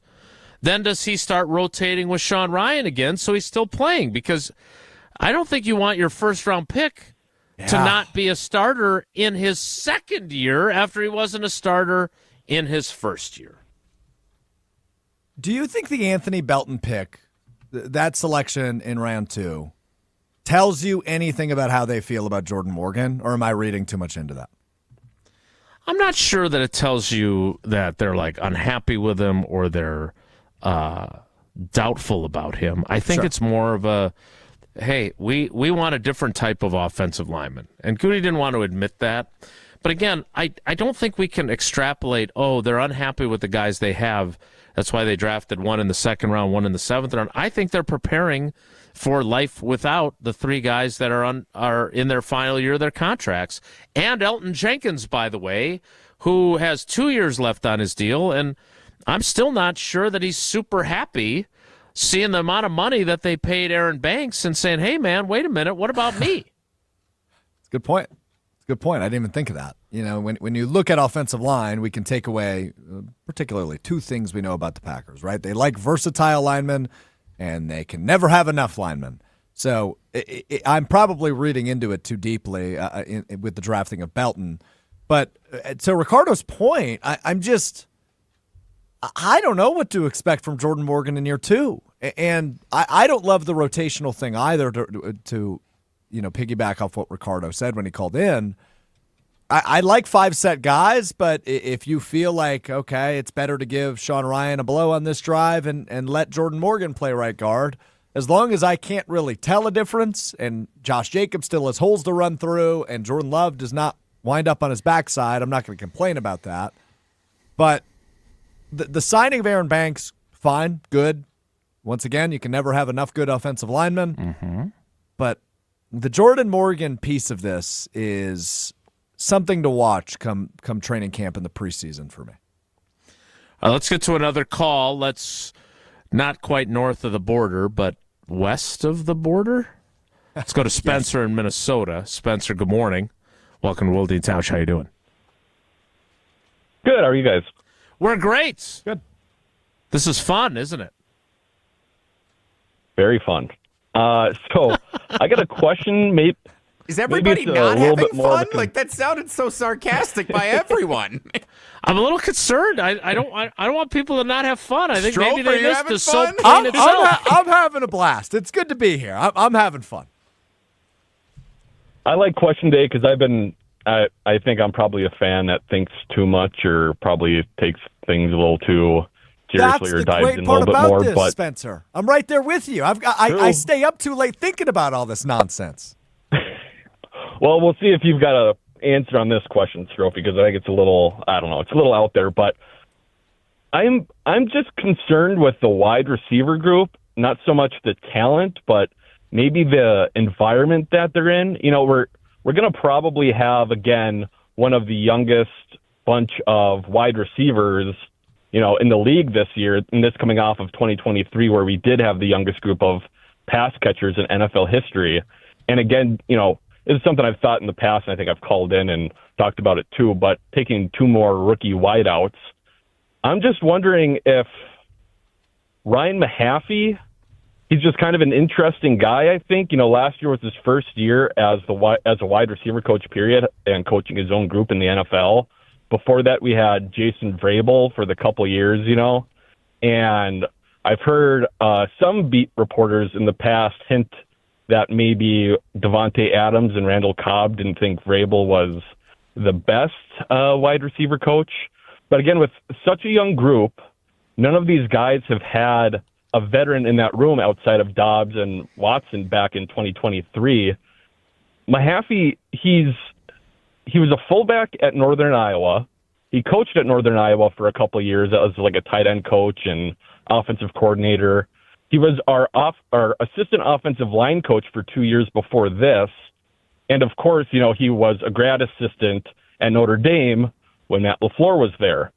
And I guess I'm just concerned because I feel like we have such a talented group here, and I don't know if we have the right guys in the room to help coach that group up. And even looking at, the 4 guys we talked about the most there, Watson, Dobbs, Reed, and Wicks, have any of those guys really progressed since they've been here? Just about all of them were most impressive their rookie year.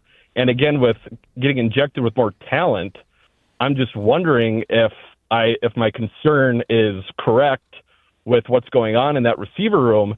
And I don't think LaFleur has said it, but last year I know Luke Getsy was kind of self-scouting on the defense. Rodgers, I know in the past, talked up and said what a great mind he was and what a good wide receiver coach he is. And I'm wondering if maybe he's going to help out this year. Again, I don't know if it's really a question, but it's just something I've been mulling over for a while here. And then even just in the NFC North, every other wide receiver coach spent at least 4 years in the league or have shown success being a wide receiver coach in the NFL. All right, so a lot to unpack there, Spencer. Thanks for the call, and it is a question, sort of. Here's the deal. First of all, they now have 3 guys that are capable of coaching wide receivers, right? Because they've got Luke Getsy back on the staff as a senior assistant. He can certainly not just coach wide receivers, but coach the people that coach the wide receivers, right? So whether that's Ryan Mahaffey, giving him some, hey, here's some drills that I did that really worked, or talking with Vrabel about it. I think they feel really good about Vrabel. I don't think Rodgers was a huge fan. I'm not sure that was the case with the other, with the actual wide receivers, but that's one part of it. But the thing that Strouf that Spencer hit on there is the lack of a veteran. It's just different when you're a player and it's player to player. Yeah, coaches can do all that stuff, and they are important. I am not in any way undercutting the importance of coaches. But it is also important to have a veteran who can help you. And I don't want to get off on they should have signed Davante Adams rant, because that's water under the bridge. And now they've drafted 2 wide receivers. So I don't think that's the issue here. But do I think that having that guy, because you heard what Spencer said. He said, well, they didn't have any veterans in the room other than Watson and Dobbs in 2023 when Wicks and Reed came along. Well, guess what? Those guys weren't veterans either, right? Those guys were going into their second year, and I think that was Spencer's point, is that this is not – they've never had that. And those guys are still – I mean, look – let's be honest about last year. A veteran wide receiver in that room, like Davante Adams, he probably says something to Romeo Dobbs like, "Hey, get your ass to work, man. Like, don't stay home. You do not want to do this, right? Because that's part of the deal of being a veteran leader. Is that he says, "Hey, no, come on in. We'll work through it together." Like, take a beat, have a meal, and come to practice. And they don't have that guy. And they have not had that guy. And in 2022, their most experienced wide receiver and their number 1 wide receiver, who had 3 rookies in his room, in Samori Toure, Romeo Dobbs, and Christian Watson, was Alan Lazard. And Alan Lazard's a good dude and a goon and a good example and does all the dirty work. He ain't Davante Adams. So this is how they've chosen to move forward. And now we'll see what the coaches do. But I think Spencer's question, if we boil it down, isn't so much about whether the coaches are good enough, but if there's a missing piece in terms of how much, like Goody saying what he did about urgency or the problems that they had with drops. Are those things that if you have a veteran in the room holding them to a high standard, in addition to the coaches holding them to a high standard, that maybe gets cleared up more quickly? I don't know. I don't know the answer to that. But the fact of the matter is it hasn't been good enough. That is a fact. And I think that's why, to your point with Goody's sentence about urgency at locker cleanout or his end-of-season press conference that week, I think he showed it in his own way by drafting Matthew Golden in the first round and Savion Williams in the third, spending 2 of their top 3 picks on wideouts, because that was a position that just wasn't good enough. Now, could you make the case that Goody didn't show that urgency at other positions? Sure. I think you certainly can. Now, I think the word Spencer used that I found interesting was environment, because it focused on how these guys are developing, how these guys are growing. And we went into last season saying, well, this is the year. Somebody's going to take a jump, right? Jaden Reed's going to become that dude this year. My guy, Jaden Reed's going to become that dude. And, well, he did for a couple weeks, and then all of a sudden it just kind of fell apart, and they didn't have that dude. Tucker Kraft had some moments at the tight end position, but they just didn't have a consistent, true number 1 option. So I know you said you didn't want to make it about not signing Davante Adams. I think that would have been so beneficial to the growth of this group, even if they still spent a first-round pick on Matthew Golden, with a receiver, a great route runner, a guy that does the fundamentals well at that position, just to have somebody in the room that does it. And I think at one point, the rumor mill was swirling during free agency. A guy like MVS could come back to Green Bay. Well, again, I think a guy that's been around the block a few times and is still good enough to play on the field, I think that's beneficial. But the good news for this room is the old saying of pressure creates diamonds. You can't have 5 receivers on the field week 1 all at the same time unless it's a Hail Mary end of game situation, right? Not all of these guys are going to play. And there was going to be some heavy competition for snap counts. Now, Jaden Reed is probably the guy you look at and go, okay, he'll probably be the leader in the clubhouse, but he wasn't used a ton in 2 wide receiver sets last year. You look at Dontavian Wicks and say, okay, is this finally the year he really takes that next step? But both of those guys, top 10 in drops in the league last year. And what will the roles be for the two rookies? So hopefully training camp breeds a ton of competition and all of these guys help one another elevate. But I don't think a veteran presence would have hurt in any capacity this year, whether that's an MVS or Devontae Adams. And I know those are two very different sides of the spectrum when it comes to talent. But I still think that was a miss by Goody, but I was excited to see him draft two wide receivers just to breed some more competition in that room. We'll get into more of your questions coming up. Want to remind you, the Steinhafels Memorial Day mattress sale is underway. Memorial Day is a ways away, but the sale is here now. Save up to $900 on select adjustable base sets, plus get up to $300 in Steinhafels cash, and take advantage of Steinhafels' special 60-month financing. Get a Queen Tempur-Pedic mattress for only $48 a month, a Beautyrest Black mattress for only $36 a month, or an avocado mattress for only $26 a month. Steinhafels, Wisconsin's mattress leader. Shop in-store or online at steinhafels.com. More of our Q&As with Alex Strouf as our cousin sub of the day. It's Wilde and Tausch. This is Wilde and Tausch, driven by Zimbrick Chevrolet in Sun Prairie on 100.5 ESPN. See their full inventory at ZimbrickChevrolet.com.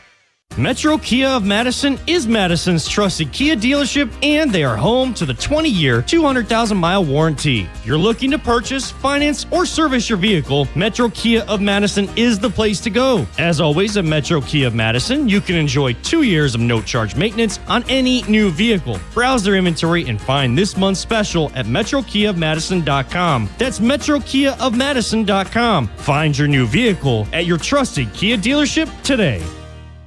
Every event tells a story, from the first impression to the final moments. Have someone guide your guests through every chapter the way you want the story told. Hi, it's Jeffrey from Celebrations Entertainment. With a strong presence, great voices, and an award-winning team, trust us to guide, direct, and inform your guests through all the different chapters of the day. For fun, memorable entertainment for any event, please visit us at celebrationsentertainment.com. That's celebrationsentertainment.com. Associated Bank knows your small business isn't just a venture. It's your dream and a vital part of the community. And we're not just a bank. We're your neighbors. We're looking out for you. That's why Associated Bank offers quick online applications and approvals with funding in as fast as 1 business day, checking with no minimum balances or maintenance fees, and prompt customer service. Explore our products at associatedbank.com/business or visit a branch for more details. Subject to credit approval. Member FDIC, Equal Housing Lender. The sound of summer is on ESPN Madison. The 1-2 pitch. Swing and a miss. He struck him out. Madison's home of the Brewers. Fly ball right field. Hit a ton. We're tied. Catch every Milwaukee Brewers game this season on 100.5 ESPN. Get up. Get out of here. Gone. Brewers baseball on ESPN Madison is presented by Hard Rock Casino Rockford and brought to you by J&K Security Solutions and Revive Restoration. Listen to Madison Money Guy every Saturday morning at 7 a.m. on 100.5 ESPN and ESPNWisconsin.com. I like to refer to inflation as the silent killer. It's an invisible risk. It's just the idea that things get more expensive over time. You're going to need milk and eggs when you're in your early 60s and when you're in your early 80s. You're going to get a loaf of bread, and it's going to be more expensive 20 years from now. Christian Finfrock is the Madison Money Guy. Call him today at 208-1800. Carbless ready-to-drink cocktails are here for your flawless summer. Hey, it's Brad Nortman. Drinking Carbless and watching the crew is already a win, but now that combination is about to get a whole lot better. Carbless is offering you a sweet night at the ballpark. Your chance to win 14 tickets with food and drinks included to the July 26th game is just one shopping trip away. From now until the end of May, head to your local retailer and scan the QR code to register for your chance to win this amazing prize. A flawless summer night at the ballpark awaits. The 2015 Wisconsin men's hoops team gave us all a march to remember. There will be no undefeated champion on Wisconsin with an unbelievable stretch drive to the championship game. On June 26th, enjoy an intimate celebration with the stars of the run with Made 'em Believe. Presented by M3 Insurance. World-class expertise and individual attention. Tickets are on sale now at uwhoops2015.com. Made 'em Believe, June 26th at the Orpheum Theater in Madison. It's ESPN Wisconsin's Ben Bruss talking about our friends at Road America, America's national park of speed. Get out of your house this summer and go to Road America, located conveniently between Green Bay and Milwaukee and Elkhart Lake. Come see a race at the legendary 4-mile, 14-turn road circuit that has hosted some of the best races since 1955. Spring Vintage Weekend with the SVRA is up next on May 16th through the 18th. Camp on site all weekend and enjoy free admission for kids 16 and under with a paying adult at the gate. Come for the experience and stay for the race. Get your tickets at roadamerica.com. The Milwaukee Brewers, the Chicago White Sox. Fly ball deep left field. Back at the track. We are tied. Jackson Chourio. Today on 100.5 ESPN. Switch on the sky and the stars glow for you. Go see the world cause it's all so brand new. Don't close your eyes cause your future's ready to shine. It's just a matter of time before we learn how to fly.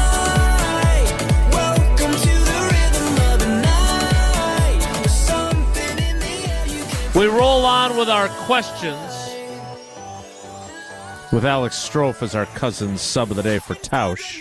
Cousin subs, we believe in better.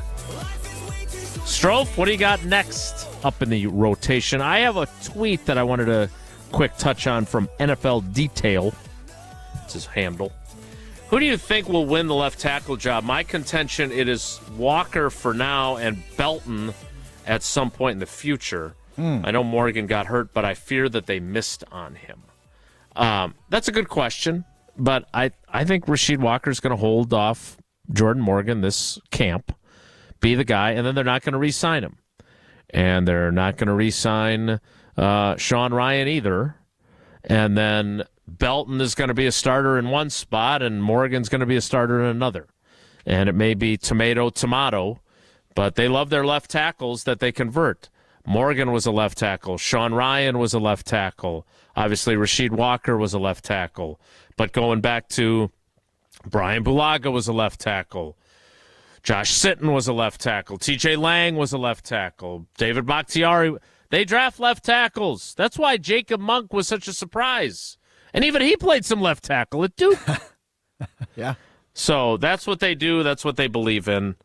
But, yeah, if I'll say this, if Rasheed Walker loses that job, if I was his agent, I would say I want to be traded to a team that needs a left tackle because I can start and I should be starting.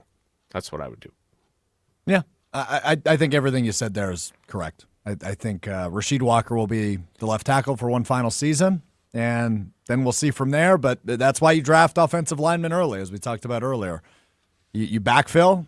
You can never have enough good offensive linemen, and then you sign the ones or one you want to keep, and that's going to end up being Zach Tom, we assume. So I think you're spot on that. All right, what else you got, Strouf? Well, besides speculation that because of how long-winded I am that you could be my father, I assume you would like to dispel any of those rumors. I know that there were some opportunities for people in this industry maybe. But, no, I'm not your father. Jesse, just confirm no nepotism here? No. Nepo, baby. No nepotism involved as far as I know. I'm Jesse LePay. Back to you guys. Well played. Dynamite dropping. Yeah, that was good. So you often say, this might be a little long-winded, so apologies in advance, but you often say growth is not linear, right? I do say that, yeah. It is not an easy thing. And being the youngest team in the league, it is up and down. It's been a little bit of a roller coaster for a lot of players the last couple of years, being so young. Dave from Aaron chimes in. Question for all, not just for Jason.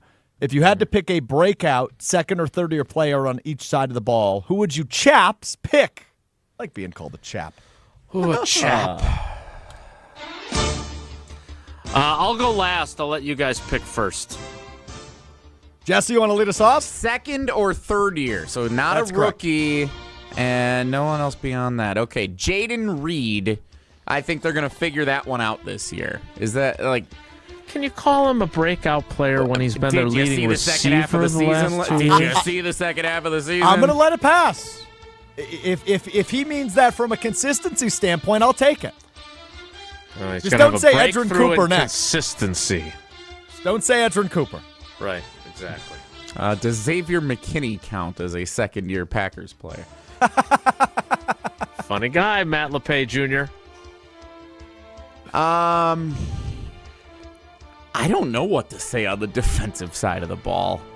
The defensive players from the 2023 draft are Lucas Van Ness, Colby Wooden, Carl Brooks, Carrington Valentine. From last year's draft, Strouf's guy. Edgerrin Cooper, Javon Bullard, Tyron Hopper, Evan Williams, Katan Oladapo, and Kalen King.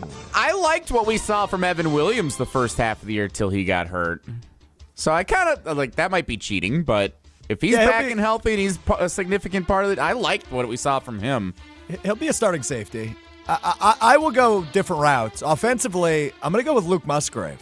I think Matt LaFleur has the opportunity to get really creative with both of those tight ends. And we remember how much people were gushing about Luke Musgrave his rookie year, and now he's dealt with some injuries, and Tucker Kraft seems to become the guy at that position. No doubt. But I think LaFleur has the opportunity to do some really fun stuff with both of those guys. So I'll go Luke Musgrave has a little bit of a breakout year offensively.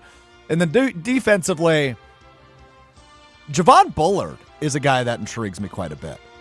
If Jair is not back, he's going to be used in the nickel quite a bit. He's going to be in the rotation at safety, behind Evan Williams likely. Javon Bullard is a guy I'm really excited to see what he looks like in 2025. So I'll go Luke Musgrave and Javon Bullard. All right, I'm going to go Marshawn Lloyd as the breakout offensive guy after his nightmare of a rookie season. The little rocket in the backfield, as Jordan Love called him. And then I'm going to go on the defensive side of the ball. You know, Carl Brooks had some good moments. Certainly Lucas Van Ness needs to break out this season after 2 underwhelming seasons as a first-round pick. But this guy, who I can't believe you did a Q&A with him and you didn't pick him on your side of the ball, Carrington Valentine. Does he know that? He's not your guy anymore. I know, he's still my guy, but hasn't he already kind of broken out? He hasn't broken out. He's going to be their starting corner. Is he? I guess dependent on Jair. And if Jair's back, what does that mean for Keyshawn Nixon? You've got Nate Hobbs. You've got Keyshawn Nixon. They're saying they're going to play Hobbs outside. Valentine's above All right, Hobbs. well, he started 19 games. He started 14 games as a rookie. He started 5 more games last season. But I don't think he has broken out to the point. If we're going to allow Jaden Reed to be an answer, that's fair. We could definitely allow Carrington Valentine. I don't know if you could tell, Jason. I was looking to dig a little bit deeper than Jaden Reed and Evan Williams. We don't I understand the intent of the exercise, but I don't think we needed to dig deeper than those guys. Like, that's one of the glories of the current state of the Packers roster. Glories. That a lot of these things are... I'll just point out... The groundwork has been laid. It's just time to step up and now elevate and figure and enhance. I would just point out, nobody picked first-round picks Jordan Morgan or Lucas Van Ness. Just throwing that out there. Yeah, I addressed Lucas Van Ness. He needs it to be a breakout. I don't know if it will or won't. Yeah, I'd like for it to be Lucas Van Ness, but I'm not picking it.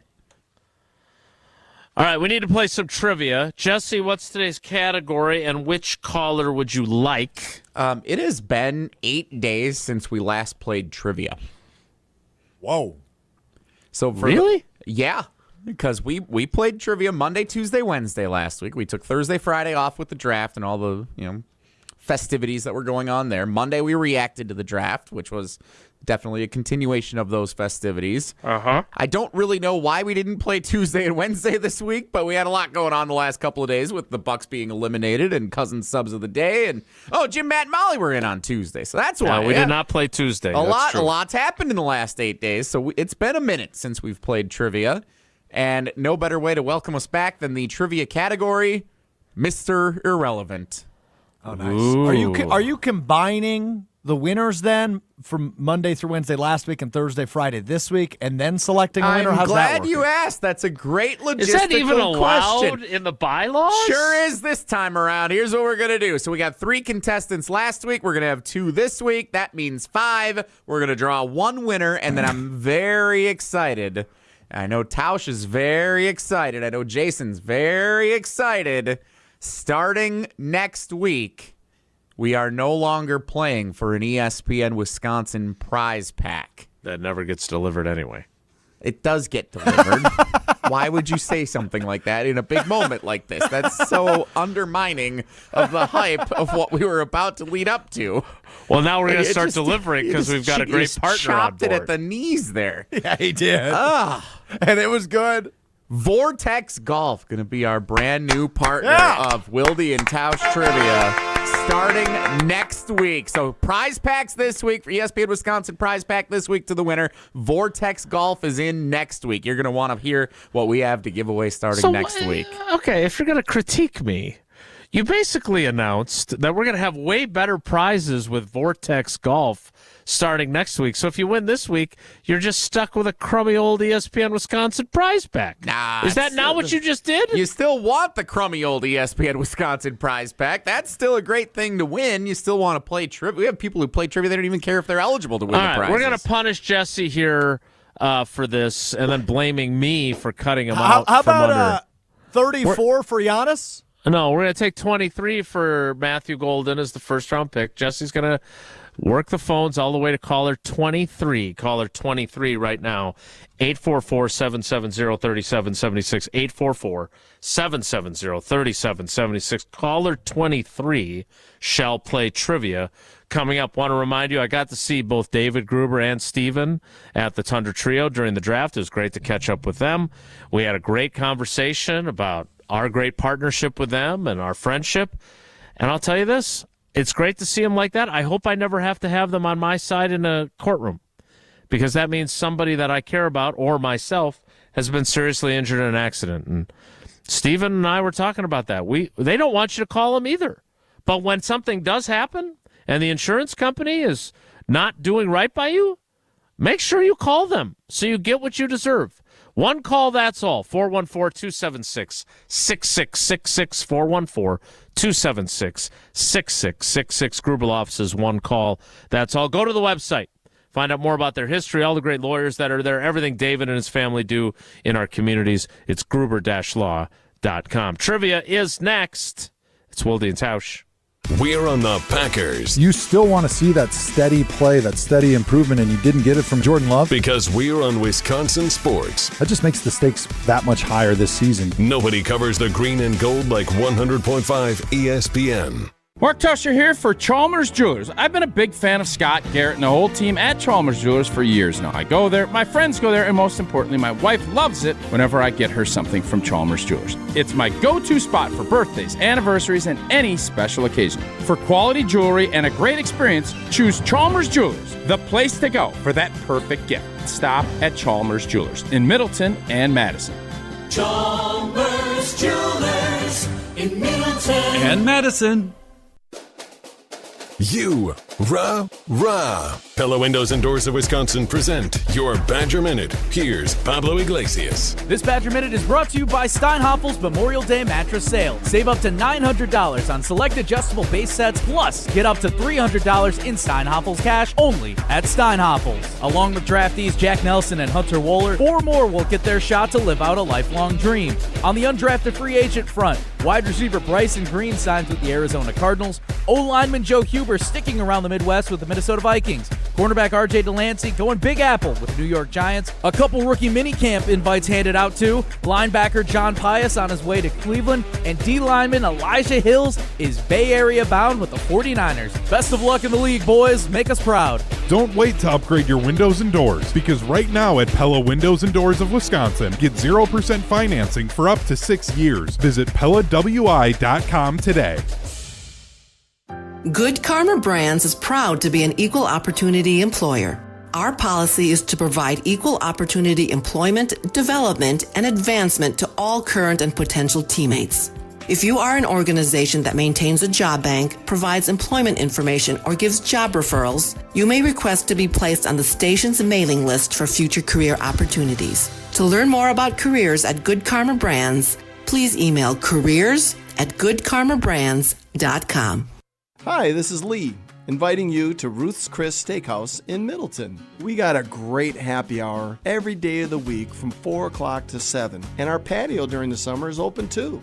If you're getting married, special occasion, a birthday, anniversary, or even a business meeting, we've got all the accommodations right here at Ruth's Chris Steakhouse. You work hard and sometimes you're not sure what you want to do, where you want to spend your money. I want to encourage you to come into Ruth's Chris Steakhouse and say hello. It'd be a pleasure to meet you.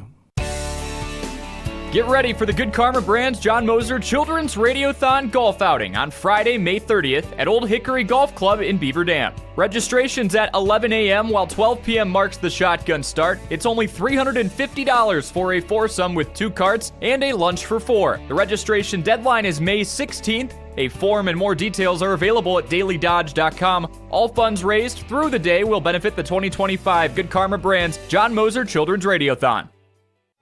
Celebrate Cinco de Mayo at the Bridges. On Saturday, May 3rd, play in a 2 or 4 person scramble for $120 per person. Includes 18 holes with a cart, prizes, and a Mexican feast. Find more details at golfthebridges.com today.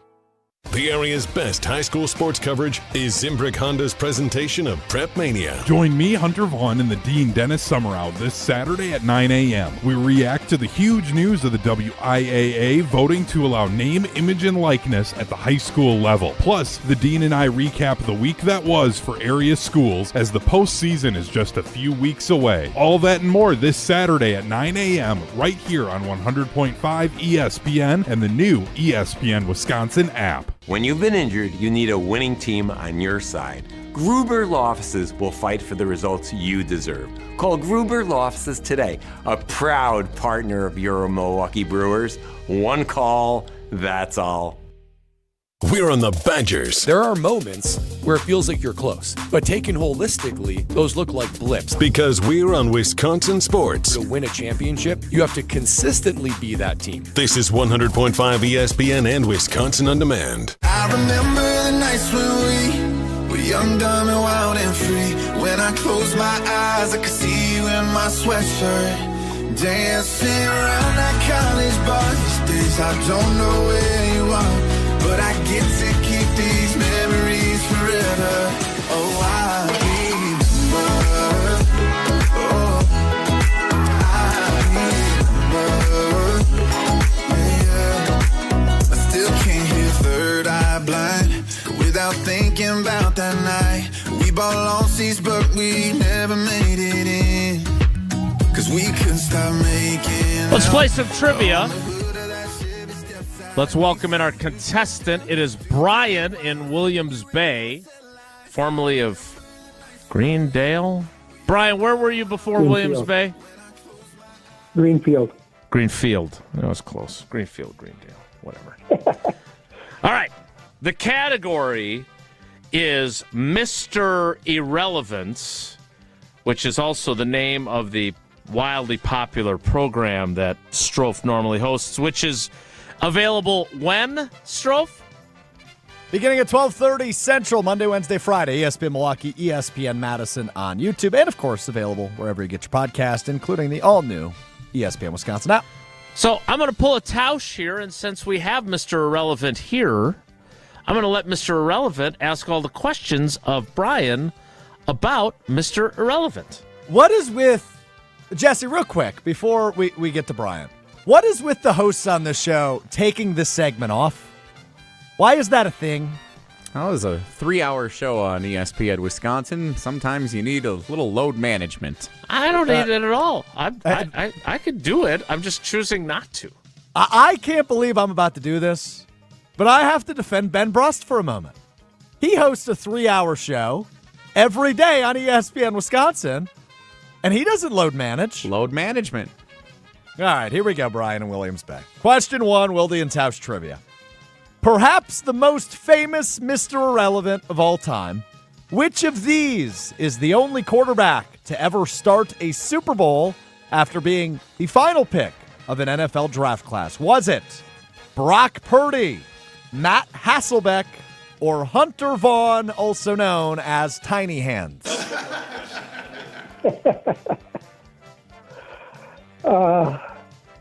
Brock Purdy. Ding, ding. Does Hunter Vaughn have tiny hands? Yes, self-appointed Tiny Hands, and that has been his nickname since about episode 2 of Mr. Irrelevant. It's hard to be an NFL quarterback with tiny hands. Just ask Dante Tiny Hands Culpepper. All right, question 2, all right. Which I'm happy to ask, since apparently Ben Brust works harder than me. That was I got to him. You want to? Hey, top 5 ways to not get invited back to host Wilde and Tausch. That was pretty high up on the list, I'm not going to lie. Marty Moore, Brian, a career standout on special teams, became the first Mr. Irrelevant to ever play in a Super Bowl in Super Bowl 31 and win a Super Bowl in Super Bowl 36 as a member of which team? So he both played in one in 31 and won one in Super Bowl 36. Did he do that with the Denver Broncos, the Pittsburgh Steelers, or the New England Patriots? Denver Broncos. So I tried to help you there by emphasizing Super Bowl 31 and repeating it twice because obviously the Packers won Super Bowl 31 and they defeated the New England Patriots. Tough question unless you use that little clue. There were clues. That was in there. All right. Question 3 to Mr. Irrelevant again. Hardest working man in show business, just ask him, Alex Strouf. I would never say that. Speaking of hard questions, this one might be near impossible. At least you have a 33% chance. Here we go. The Green Bay Packers have selected Mr. Irrelevant as the final pick of the NFL draft twice since the AFL and NFL merger. Which of these is not one of those two Mr. Irrelevant picks in Packer history? So we were looking for the one the Packers did not select with the final pick in the draft. Was it LSU defensive back Norman Jefferson, Michigan center Matt Elliott, or C, Army quarterback Ronnie Makeda?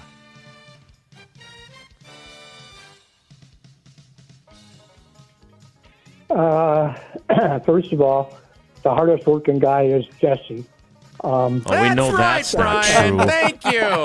Appreciate that. Good one. I'll say You got a wrong answer already. You haven't even answered the question. I'll say Makeda. Army quarterback Ronnie Makeda. Wrong again. Jesse, What you not get the for saying that about hardest Jesse. working man. Ronnie Makeda was Mr. Irrelevant, drafted out of Army.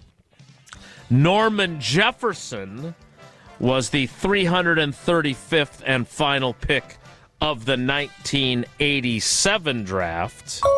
Ronnie Makeda was the 240th and final pick of the 1997 draft. Unfortunately for you, the correct answer was Michigan center Matt Elliott. I don't know who that is. Was he the Mr. Irrelevant this year? He was a Mr. Irrelevant, I think the year after Ronnie Makeda. Obscure fellow. I don't know what kind of career he had, but he has one honor. He was the correct answer to a Wilde and Tausch trivia question. And shout out to these 3 guys and their families and the people who know them in this world. They got mentioned on a wildly popular radio show today, and that means a lot to them, I'm sure.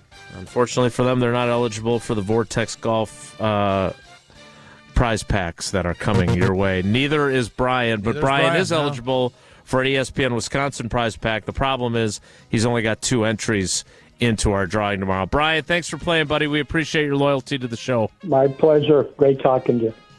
All right, that is Wilde and Tausch Trivia. We kick off the 11 o'clock hour with more of your questions. Do you have some that you have curated to this point And how do we feel we're doing in terms of getting to more questions than last time? I don't think anybody's complained, so I think that's an upgrade from last time, the way you guys made it sound. Right, Jesse? I've been in the YouTube comments. I've seen a few complaints, but that's on par. I also have a question for Jason from the private talk and text line from a familiar friend of the show. He wants a Packers question answered by Jason Wilde. Does he have to maintain his anonymity? He does not, no. Okay, does he fall into your top tier of best friends? He is not tier 1. Oh. But he is often found up north. Oh. Got it. Ben Brust? Don't sound so disappointed. We will kick off the 11 o'clock hour with Up North Joe's question and more of your questions. Spoiler alert. Could be anybody. It kicks off in 2 minutes, so stick around. It's Wilde and Tausch. Don't go anywhere. Another hour of Wilde and Tausch, presented by Pella Windows and Doors of Wisconsin, is coming up next on ESPN Wisconsin and the ESPN Wisconsin app. Mark Tauscher here to tell you a little bit more about Everlight Solar. We all know that electricity costs are on the rise. That's why you need to talk to my friends over at Everlight Solar. Their local team here in Madison is here to keep it simple. From your no-cost consultation to solar panel installation, the team at Everlight Solar will be with you every step of the way. Not only will they help you save money, but by switching to solar, you're also helping save the planet. Everlight Solar, a proud partner of Wisconsin Athletics. Check them out at everlightsolar.com. Hey, this is former Badger Brad Norton. It's a fake.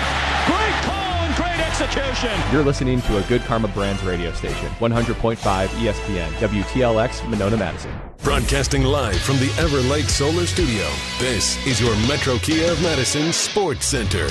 Good morning, Madison and streamers everywhere. I'm Jesse Nelson, Sports Center, brought to you by the new ESPN Wisconsin app. Listen live and on demand to all your favorite ESPN Wisconsin shows at the touch of a fingertip. Your state, your teams, your ESPN. Download the all-new ESPN Wisconsin app in the Apple and Android app stores today. Jesse Nelson, did you know that somebody came up to me yesterday and thought I was guest hosting Wilde and Tausch because I'm still getting that we sound alike? That's Ben Brust. Yep. I don't know what he's doing crashing my studio. The Brewers win 6-4 over the Chicago White Sox yesterday, going for their first sweep of 2025. Ben, ESPN bet Brewers big favorites today. You got them? Oh, I got the sweep. Grinded out the 6-4 victory last night. Need to sweep the lowly White Sox to get above 500 and be very happy with it. The only question is if the game will be played with rain in the forecast. 1:10 first pitch, 12:34. Pre-game coverage gets underway here on Madison's new home of the Brewers, 100.5 ESPN. NBA speculation continues after the fallout from the Bucks falling in Game 5 to the Pacers on the future of Giannis. ESPN's Brian Windhorst with the latest at ESPNWisconsin.com. Metro Kia of Madison, Madison's trusted Kia dealer. Stop into Metro Kia on the east side of Madison or metrokiaofmadison.com.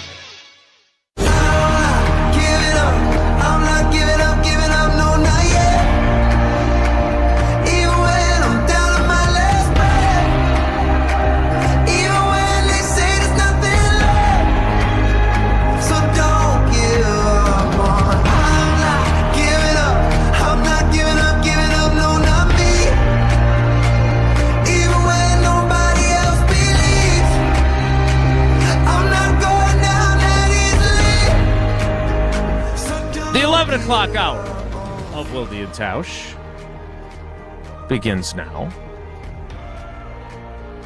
And it begins with a cat. Hello, Luna. And more questions. Luna's had enough of the show, much like many of our listeners. Strouf, what more questions do you have? I have one that might be a little long. Now, I don't know what Up North Joe's is, but it's something you and I have talked about very briefly this offseason that has been on my brain, much like the call we got from Preston in Minnesota earlier. Something I've thought a lot about this offseason. Spencer. I think it was Spencer, not Preston. I've heard it both ways. Me too. Who the hell is Preston? I don't know where I pulled that from. I mean, I don't know. Just ignore it. So the defensive line, underwhelming last year, Jason. You would agree? I was told that Rashawn Gary was a Pro Bowler. So yeah, you weren't only told that. That was a fact. I just don't know if it's a fact many of us agreed with. They seemingly have chalked it up as a coaching issue versus a personnel issue, bringing in a new defensive line coach. DeMarcus Covington, I believe his name? It is. Yes, it is. That is his name. Do you think that's going to be enough to bring this defensive line and pass rush to the next level? Because it seems like otherwise their defense looks pretty solid on paper. The defensive line's a spot that irks me and scares me a little bit as they lose TJ Slayton and didn't really add any significant pieces outside of a couple day 3 draft picks to that defensive line. So do you think the coaching change is enough to elevate guys like Rashawn Gary and Lucas Van Ness to a level, at least for Van Ness, we've never seen, and for Gary, we haven't seen in several years? That I'm a little skeptical on. That's the one piece of this team where I go, I don't know if they did enough there. Yeah, look, I first of all, I believe Goody when he says that when the draft board falls the way it falls, that he's not going to chase. So he didn't draft a corner. Do I think that if they had drafted a corner, say in the second round, or, I thought it was interesting. I included this in my story on channel3000.com. There are only 2 first-round corners. 2. If you don't count Travis Hunter, which whatever he is, he's a unicorn. Then there were only 3 second-round corners. And then there were 9 third-round corners, including Siobhan Revelle from East Carolina, who came in for a visit for the Packers pre-draft. Is coming off of an ACL, but is a guy that they were clearly interested in. He went 76th overall. And then they took Savion Williams 87th overall. Now, can I say with any degree of certainty whatsoever that if Savion Williams and Siobhan Revelle are both there at 87, that they still pick Williams? No, I cannot say that with any degree of certainty. In fact, I would love to know if he had fallen all that way, if Revelle would be a Packer. Because you had him in for a visit. There's a lot of people that really liked him coming out, even though he's coming off the major injury. And so then you don't draft the corner until the 7th round. Defensive line, hey, you went back-to-back edges in the 4th and 5th round, and Goody views the 4th-round pick as a premium pick. He has referred to it that way multiple times. So Sorrell is a guy that they expect to contribute. But he, and I don't want to say that fans are never happy, because that A, is unfair to them, and B, I'm not going to paint fans with a broad brush. I know better than that.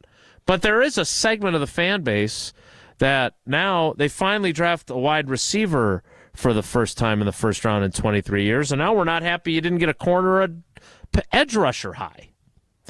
So, look, I don't know if Rashawn Gary's ever going to be a lead pass rusher. Maybe he is, maybe he isn't. All I know is to this point in his career, he's never had double-digit sacks. And generally speaking, you would like him to have done that by now if he's going to be elite. And Lucas Van Ness has, 7 total sacks in his career? 7.5, somewhere in that range. That's fewer than Will McDonald IV of the greater Milwaukee area and Iowa State had as the 15th overall pick after the pick swap with the Jets. That's what he had last year, 10.5. So those guys need to be better. They need to be more productive, and they need to make it so they don't always have to come up with creative ways to generate pressure. Just have 4 guys get after the quarterback and win and create pressure. When you look at position groups on this team, is that the one where you go, yeah, that's probably the biggest question mark for the Packers entering training camp in 2025? Look, I'm a Carrington Valentine believer. So I think he's a good player. I do.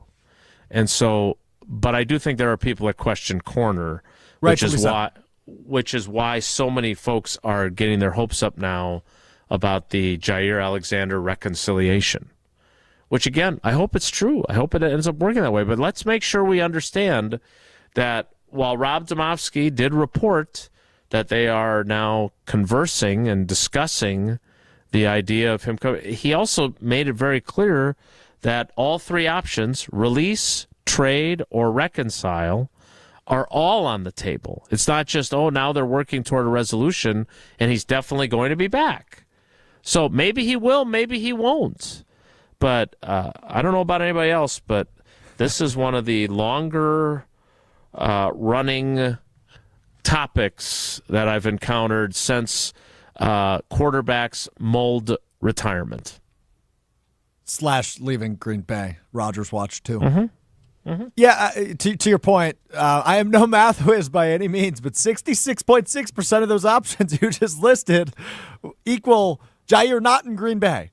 So as open as I am to it, I'm with you, because when he's at his best, when he's been available, he's been a productive and very good player. And it's certainly, when you add the name Jair Alexander to a defensive backfield, you feel more comfortable with it. But I'm not sold he'll be back by any means. We'll see. And to be real honest with you, I expect this to drag out for quite a while. But between defensive line and corner, those are my two bugaboos. I feel really good about this offense, as I went on a rather long soliloquy about earlier. It's a very exciting offense at all position groups. Yeah, soliloquy, lengthy. Maybe you are my son, based on the reports in the YouTube comments or on the text chains. I am not going to pull a Jesse and refer to you as dad like he does with Matt LePay. I'm not going to do that. I still want to make a joke here. That's a very niche joke, but I'm not going to do it. What other questions do you have? We have one from Up North Joe. You don't know that. Do you have any from Chuck? Oh, who's that? I didn't see anyone named Chuck on the text line. I didn't either. Yeah. I do have Up North Joe's question for you. He was very excited. I think he spent a lot of time crafting it like he does with his trivia questions. Here it is, boy. Jason. Lay it on me. Here's one. What a start. It's quite a salutation. Do you think Goody believes Jordan Love is one consistent performing solid offensive lineman away from taking the next step and having a breakout year, even with the receiver room in a little question? It's an interesting question, because you could also take offensive linemen out of there and insert wide receiver, consistent wide receiver, and ask it again, right? I mean, look, is it possible that Jordan Love is just, his ceiling is going to be that he's going to be a good to better than good, very good, but not MVP, not all-pro, not Hall of Fame quarterback? Yeah. Can you win with guys like that and win a Super Bowl? Yeah, you can. But then the other pieces do matter a little bit more, right? You don't have that guy who I used to always love calling Rodgers a deodorant, because he was so good, he covered up other areas of your team that stink. And if Jordan Love is going to become that guy, great. Then he can make up for some areas that stink. Otherwise, if he's just a good, lotion or hair care product or whatever else we want to have in your cupboard, then he's still going to need the other ones to play at a high enough level. And whether that's adding wide receivers or improving the pass protection or having a running back shoulder a lot of the load offensively again, whatever that looks like, there is a formula to win a Super Bowl with Jordan Love as your quarterback, even if he's not a Hall of Famer or a perennial All-Pro like Rodgers and Favre were.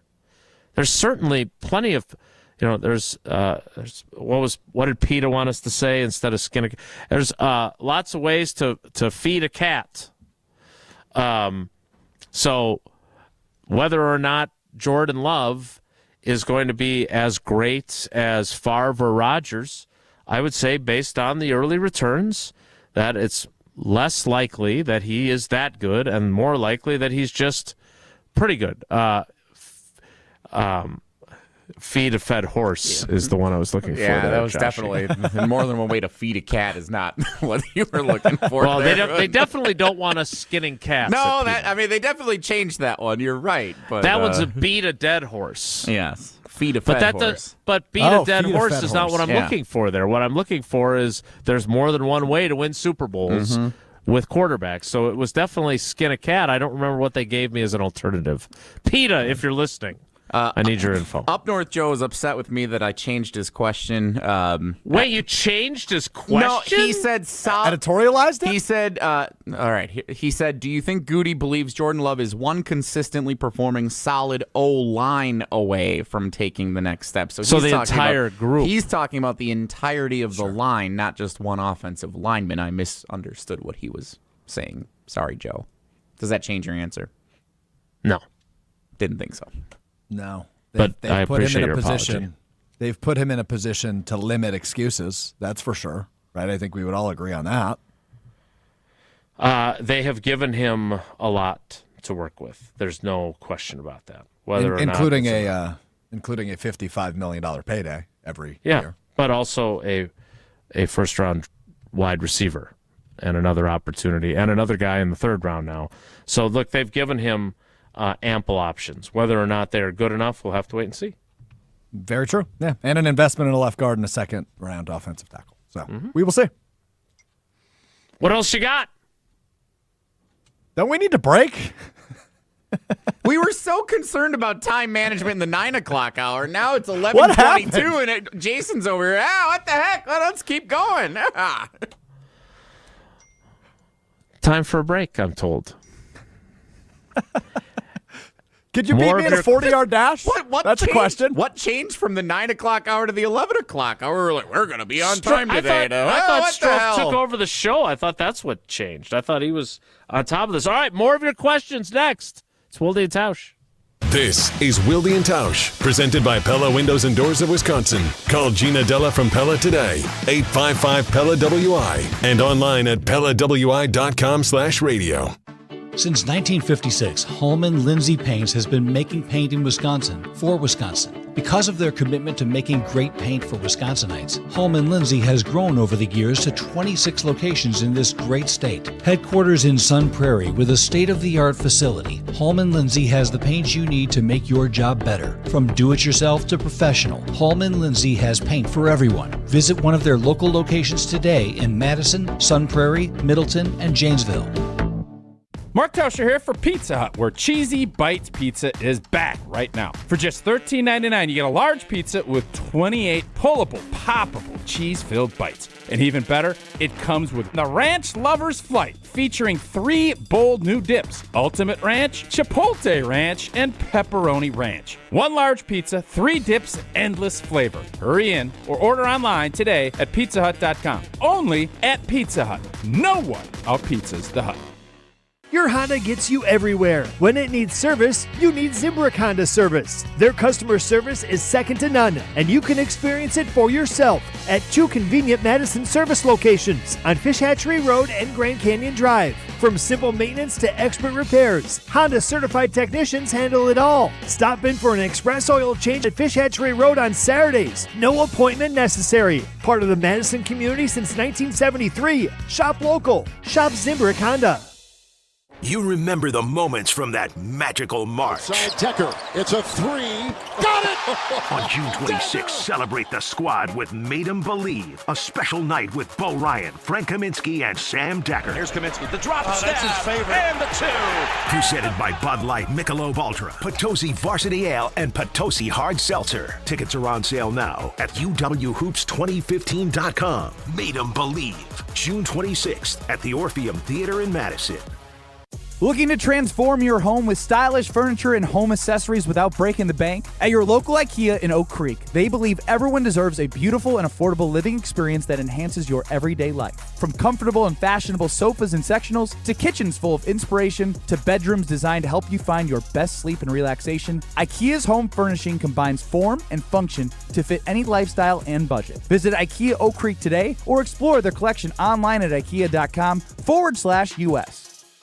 As clutch of a player to ever play basketball. It's game time on Season 4 of Behind the Bucks on Bucks Plus. This year I was like, I need to impose myself more on this team. Explore Damian Lillard's journey to becoming a top 75 player in NBA history. That's what really had me feeling like this is going to be great. Behind the Bucks is presented by Gallagher, your trusted insurance broker, and H&R Benefits Consultant. Find Bucks Plus on bucks.com/plus, the Bucks app, and wherever you get podcasts. If you're looking for a special piece of jewelry for any occasion, Condon Jewelers is always there for you. Condon Jewelers has the best selection of jewelry you'll ever find and guaranteed to have the lowest prices in the Madison area. Free shipping is always available. Visit CondonJeweler.com or call 241-3406 and ask for Jim, the owner, who's at the store every day. Shop locally. Condon Jewelers, the jeweler on the east side, the jeweler on your side.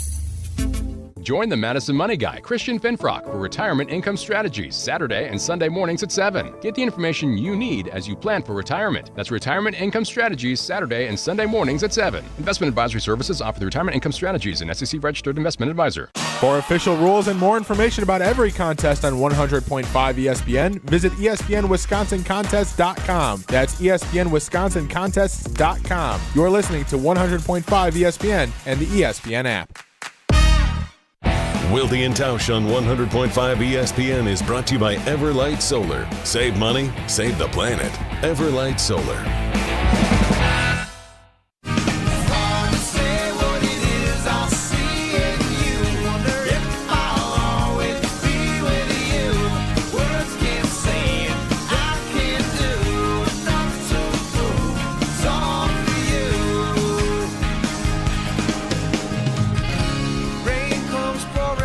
Continuing our Q&A edition of Wilde and Strouf.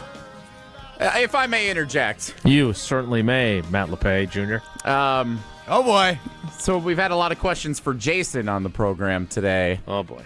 Up North Joe has a daily double that he wants to ask Alex Strouf a question here. Okay. Now, I know things got a little wild and wacky on Kyle Bruston Nortman yesterday with the Gabe Neitzel Mac Fund fundraising efforts that ensued. Babyface Neitzel. Yes. Looks great, by the way. Looks great. Strouf, did you say you could land a plane yesterday? Because North Joe is a pilot. He is a really? licensed pilot. And he's very offended that you think you could casually hop in a plane and land it. So hold on a minute. So this was a conversation around self-confidence, which I think a lot of us in this business have too much of it, including myself, very much so. I said in an emergency, if I had the proper equipment, right? If I could talk to the air traffic controller, if they could talk me through how to land a plane, I think I could potentially do it. Yes. Joe had to take courses for like years to be able to do this kind of thing. Again, I'm not saying I could professionally fly a plane. You think in a emergency situation where tension is already extra high and stressful and it is live on the pilot line, had a heart attack. I'd be willing to raise my hand and say, I got this, yes. In that scenario. And you hope I'm not on that flight. With someone in your headset saying, all right, now hit this button, you think you could land an airplane? All right. Strouf to the airport. No. Please tell me which lever I need to pull. Well, if the pilots have both been incapacitated, they're not there to tell you what to do. Here's the thing. I'd prefer it not be a commercial flight. Right, I don't want to be on like a Delta flight with 100 people. What makes you? So you are you going up in the air with Larry McCarron? What very specific circumstances? Does Larry McCarron fly? Yeah, he's a pilot. Yeah, he's flown to games before independently of the team. That's very fun. Yeah. I never knew that. I'm not. I love Larry. I love Larry McCarron. He has been amazing to me. I think the world of him. I don't know if I have enough faith in anyone. Certainly not you, but not even Larry McCarron, who I love. I don't like to fly to begin with. It has become a thing for me ever since we had kids. There's just a little undercurrent of nervousness.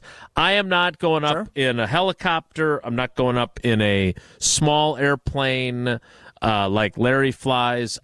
If I can avoid it, I don't have a whole lot of interest in flying anywhere. But if I have to fly, happy to fly on Delta. But you're not landing a 747.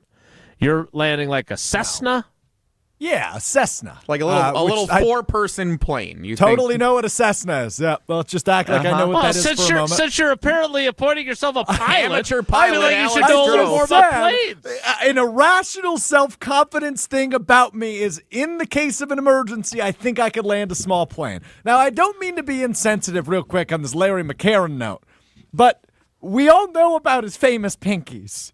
Do you think that... It's only one. It's only one that's I thought it was both. No, it's just one. So that doesn't affect his ability to fly an airplane. Come on. You're going to question whether his bent pinky prevents him from handling the controls properly? I feel like that's a fair question. Yeah. Well, so much for that promise of we weren't going to get sidetracked from questions. I think this was a great derailment, actually. As you can tell, my energy has kicked up a notch. Poll it on Mr. Irrelevant. Who believes Strouf could land a plane in case of emergency? Josh DiMaggio is blowing up our phones like he doesn't have a microphone in front of his face. Joshy, you and I co-host Mr. Irrelevant together Monday, Wednesday, Friday, beginning at 12:30. When did that happen, by the way? Before the football season, I would think. Or I noticed he's been on when I've been on. I thought it was just because he wanted to get in the conversation with me. No, he sits in the studio with me 3 times a week. So, Joshy, there was a long storied history of my self-confidence. Overconfidence. Would you like to provide any examples off the top of the noggin? I mean, the first one is the 3-cone drill and all the athletic. Combine, like, you thought you were going to have a decent combine. You once told us, now this is a great one. He told us he could name all the largest population cities in order, and he didn't get more than he got 2. I think I got 3. I think I got 3. He also said he could name the largest states by, the largest cities by population in Wisconsin. He got about 3 as well, and he was so confident. You've lived here your whole life. And his 4th guess was like number 25 on the list. For the U.S. one. Yes. Yeah. He just thinks... No, I got all 10 Wisconsin, just very out of order. Yeah, I mean, it's probably some of the reason you're here right now as such a young person in accomplishing so much. So here's the compliment. But you're a complete moron. So much. You just think you could do stuff that you have no possibility of doing. You're just a complete moron. New York, L.A., and Olympia, Washington. Yeah, he got to Chicago, and then suddenly just I think I said Atlanta, and it was actually much smaller than I realized. Yes. Yeah. Milwaukee, Madison, Green Bay, Kenosha. All right, that's enough of that.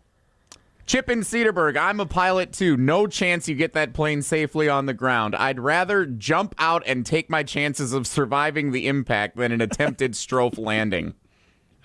Robin Madison says, I'm rather confident Alex would successfully crash the plane. Thanks for the ringing endorsements, everyone. That was good. There's a better chance of LeBron requesting a trade to Milwaukee. LeBron's a free agent. Watch out now. All right. Time for Whoa Nelly next. I saw Strouf's agility drills. I have serious doubts he'd make it to the cockpit before the plane crashed. Matt Coonan. That's a very on-brand message from Matt Coonan. Speaking of brands, I will give you this. The 40-yard dash, you looked faster than you looked in the cone drill. I will say that about you. Again, pretty low bar. I'm cooking your straight line speed. It does. I would just say this: if you're watching on YouTube, it doesn't look like you're trying as hard as you can, and I know you were, which makes it even more disconcerting. That's the sad part. The also sad part is I was a runner in middle school and high school. I ran cross country for years, and apparently I've always looked like that, and I never knew it. The 3-cup drill, since you guys didn't have cones, you used Dixie cups. Not pretty. What is going to be great, though, unlike that demonstration of his athleticism, is our big Made 'em Believe event on June 26th at the Orpheum Theater. You remember the moments that of that magical March in 2015. Frank Kaminsky leading the charge for Bo Ryan and Wisconsin in a run to the championship game. Well, now you can relive it all with Made 'em Believe on June 26th. Join Frank, Sam Decker, Bo Ryan, and more for an intimate night at the Orpheum Theater in Madison to celebrate the 10-year anniversary of that team. Tickets are on sale now at uwhoops2015.com. That's uwhoops2015.com. I wanted to whoa Nelly that, but I couldn't. Time now for the real whoa Nelly. That's next, so stick around. This is Wilde and Tausch, driven by Zimbrick Chevrolet in Sun Prairie on 100.5 ESPN. See their full inventory at ZimbrickChevrolet.com. People travel the world to collect Hard Rock shirts, and Hard Rock Casino Rockford is going to give the people what they want. Get in on the action at Hard Rock Casino Rockford, where all new Unity card signups receive an official Hard Rock shirt, plus free play to kickstart a winning streak. Whether you're spinning the slots or playing the tables, you'll be dressed for success. Hard Rock Casino Rockford. Let's Hard Rock. If you or someone you know has a gambling problem, call 1-800-GAMBLER or text ILGAMB to 833-234. All day, every day, the Carbless Talk and Text line is open for you. 844-770-3776. The Carbless Talk and Text line. This is more.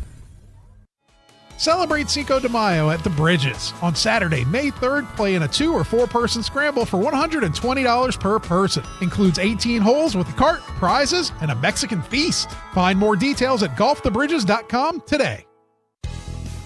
Ben Brust here to tell you about why your next work van should be from Mercedes-Benz Sprinter at Zimbrick European. First off, we have versatility. The Sprinter vans offer 16 body types and thousands of ways to customize that space. Number 2, we have reliability. Sprinter's most powerful diesel engines last longer and require less maintenance, spend more time on the road and less time in those bays. Number 3, we have safety. Sprinter's safety technologies include curtain airbags all around, load adaptive electronic stability program, and crosswind and attention assist. Number 4, Van Care Mobile. Our maintenance team can come to you with routine service. Who wants to go in? Let them come to you. They work with multiple trucks on one visit. Use the Mercedes Me Connect. And last but not least, get your Zimbrick Sprinter at Zimbrick European at Rimrock Road and the Beltline, or go online at ZimbrickEuropean.com because they never charge over the MSRP. Wherever you are in Wisconsin, there's a free and confidential Aging and Disability Resource Center, ADRC, or Tribal Partner Agency. We're here for older adults, adults with disabilities, and your families. ADRCs are a bridge to support for benefits and financial assistance, transportation, in-home care, and more. Get to know your local ADRC and connect with resources today. Call toll-free 1-844-WIS-ADRC or go to findmyadrc.org. Paid for by the Wisconsin Department of Health Services. When it comes to security for your home and family, you want a winner, and we found one when we placed our trust with J&K Security Solutions. This is Greg Gard. Kim and Jeff hit the game-winning shot for us with the Control 4 home technology system. Home or away, from our smartphones, we can open the garage door, dim the lights, turn on the TV, as well as arm the security system. That's convenience as well as peace of mind. Let J&K Security Solutions do for your home or business like they've done for us. Call 255-5799 or online at jksecurity.com.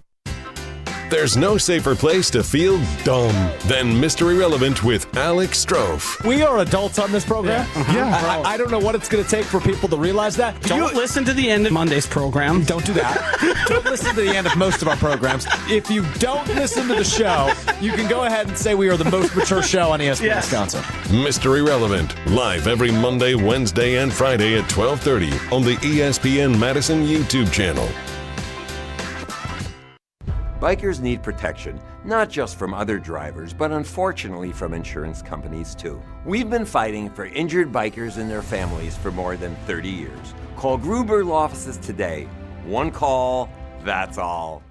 Join the Madison Money Guy, Christian Finfrock, for Retirement Income Strategies, Saturday and Sunday mornings at 7. Get the information you need as you plan for retirement. That's Retirement Income Strategies, Saturday and Sunday mornings at 7. Investment advisory services offer the Retirement Income Strategies, an SEC-registered investment advisor. Your state, your teams, your ESPN. The ESPN Wisconsin app, customizable just to you. Find the ESPN Wisconsin app in the Apple or Android app stores today. Slow down on Monday, not a sound on Wednesday, yeah. Might get loud on Friday, but on Saturday. We're trying to land the plane that is this Q&A edition of Wilde and Tausch with Alex Strouf as our cousin sub of the day. Again, I don't think we'll have as vehement of complaints, but I still don't know if we got to as much as we would have liked over the course of the last 2 hours and 41 minutes. And now it's time for Whoa Nelly. If the topic is good, the guys discuss. Just the other morning I had breakfast at Tracy Rocker's house. His mama brought out 15 flapjacks. He said, Mama, take back 5 of them flapjacks. I gotta stay hungry for the Crimson Tide. But if it's not, the show must go on. It's time for Whoa Nelly on Wilde and Tausch. I grew up in the 90s and 2000s. I've been around a fair share of bad Wisconsin sports teams. Why would anyone want to go to a Chicago White Sox game? The Brewers play the White Sox today, 1:10 first pitch if it's not raining. The White Sox are 7-23. They have been an atrocious baseball team for several seasons. Their ownership stinks. They're not trying to win. The games don't look fun. Like, they invent ways to lose every game out. Like, there's 16 games under 500 at the end of the first month of the season. A lot of season left. Why would anyone ever want to go to a Chicago White Sox game? As you can see, Pablo Iglesias standing behind me here, if you're watching on YouTube, noted Chicago White Sox fan. I noticed he's not going to the game. He will not be in attendance for this afternoon's chance for the Brewers to get their first sweep of the season. I don't have much if you're a White Sox fan. Can you bring in Pablo? Yeah, I'll go get him there. Hang on. Okay. Because here's what I don't understand, Strouf. Yes. Are they trying to get a new... I have not followed this story. Okay, so hand up. I'm not all that. I have a buddy that works for the Sun-Times, Steve Greenberg, who I worked with at the Badger Herald once upon a time at the University of Wisconsin. I saw he had a column today on the White Sox saying that it's more of the same but different, and that there are small signs of improvement. But now that Pablo Iglesias joins us, proudly sporting his University Ridge hoodie, which I thought for a second he'd be wearing, proudly wearing Bradley University items that he was given when he was invited to speak, and Jesse tagged along. My +1, yeah, Jesse. My +1 to the Steiner Symposium.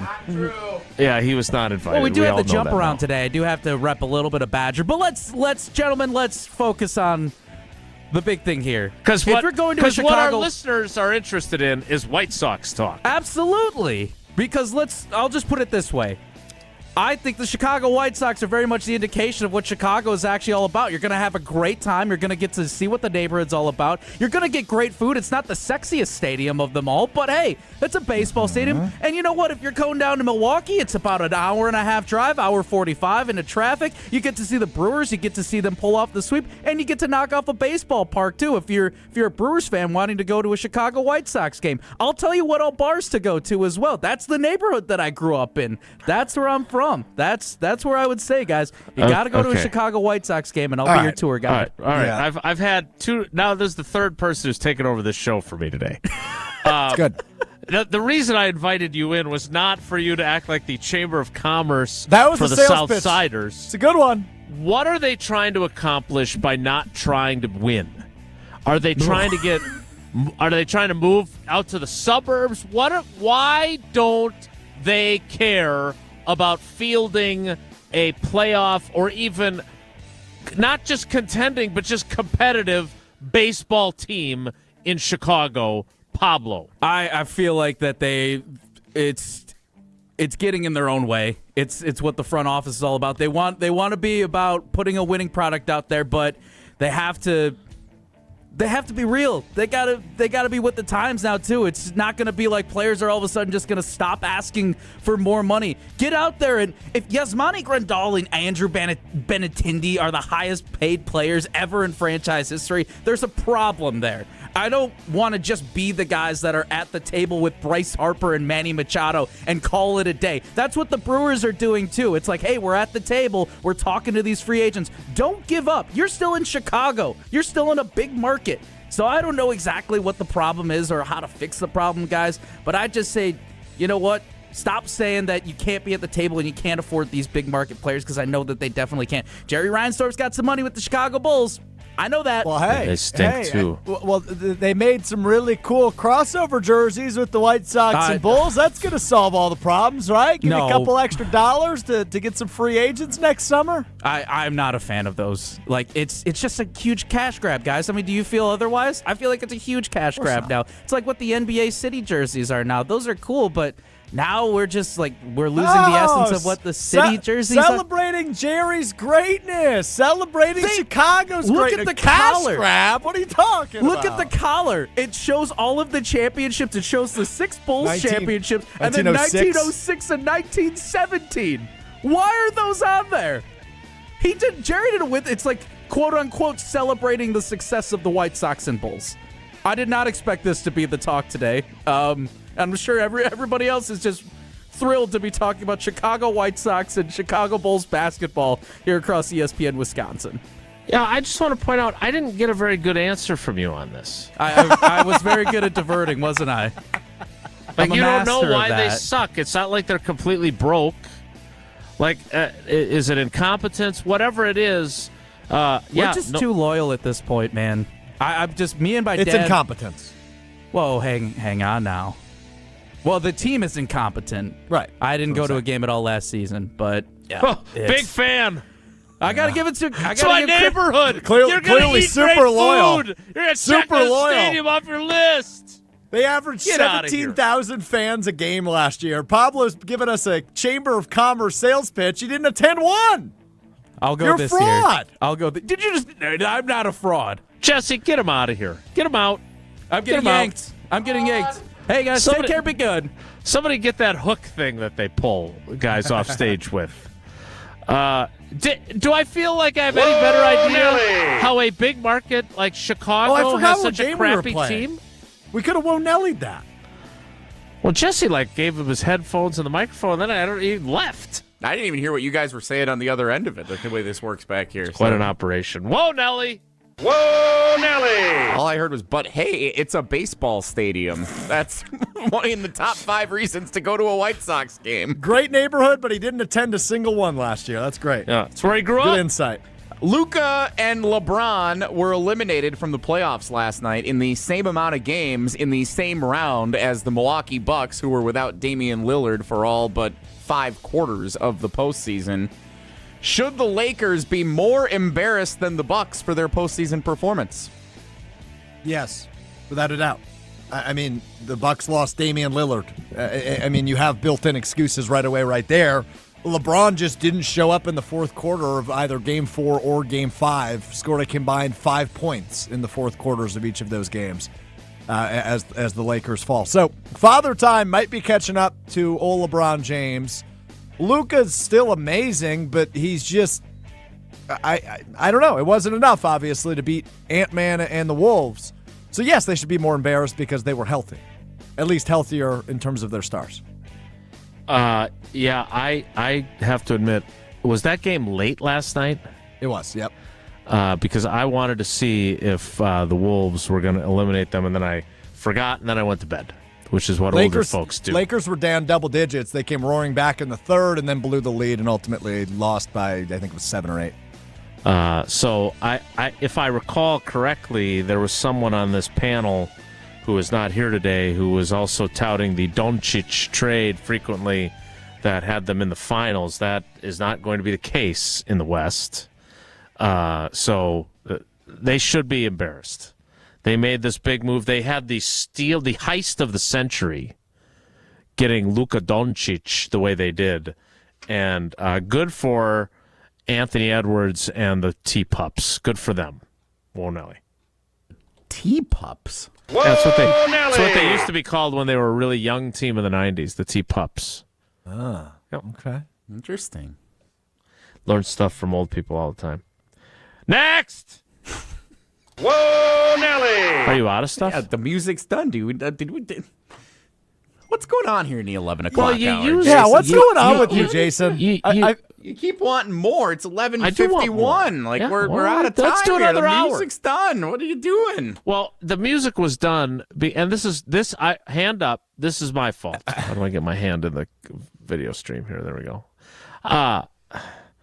I shouldn't have brought in Pablo. He didn't. He added nothing other than a Chamber of Commerce pitch for a stadium that he didn't even go to. I think the point in is the last calendar plus year. He's got nothing. You can't add nothing when you have nothing. Like the White Sox have nothing. They're 7-23 and terrible. And they have been for years. What I wanted was an explanation as to how does a team let's not call Chicago a small market, please. Nope. Okay? Third how biggest are they in the this U.S., bad? by the way. Good. We will wrap things up because the music has stopped. That's on me. I thought Pablo would come in. Great opportunity to be on our show. We love him. He does a great job. But as a Chicago White Sox fan, I thought we'd get some vitriol and some frustration, and there's no reason for them to be this bad. And instead there's great restaurants around Old Comiskey Rate Field Park, whatever they call it. Don't get it. We'll wrap things up next. It's Wilde and Tausch. The Nuggets win their second straight and take a 3-2 lead over the Clippers. Will LA survive a must-win? Coverage begins tonight at 9:30 Eastern. With tip-off at 10 Eastern on ESPN Radio and on the ESPN app. Presented by Indeed. To those who've ever dreamt of their perfect event, those dreams are worthy and they are possible. Hi, it's Jeffrey from Celebrations Entertainment. With hard work, passion, and great music, we will make your event dreams a reality. Every event is a labor of love with one-on-one planning, customization, and flawless execution. Bringing your event to life is what we do. For a fun, memorable event, visit celebrationsentertainment.com. That's celebrationsentertainment.com. Pella Windows and Doors of Wisconsin present your Badger Minute. Here's Pablo Iglesias. This Badger Minute is brought to you by Ridgetop Exteriors, Wisconsin's premier roofing, siding, and window contractor since 2002. Visit them at ridgetopexteriors.com. Along with draftees Jack Nelson and Hunter Wohler, 4 more will get their shot to live out a lifelong dream. On the undrafted free agent front, wide receiver Bryson Green signs with the Arizona Cardinals. O-lineman Joe Huber sticking around the Midwest with the Minnesota Vikings.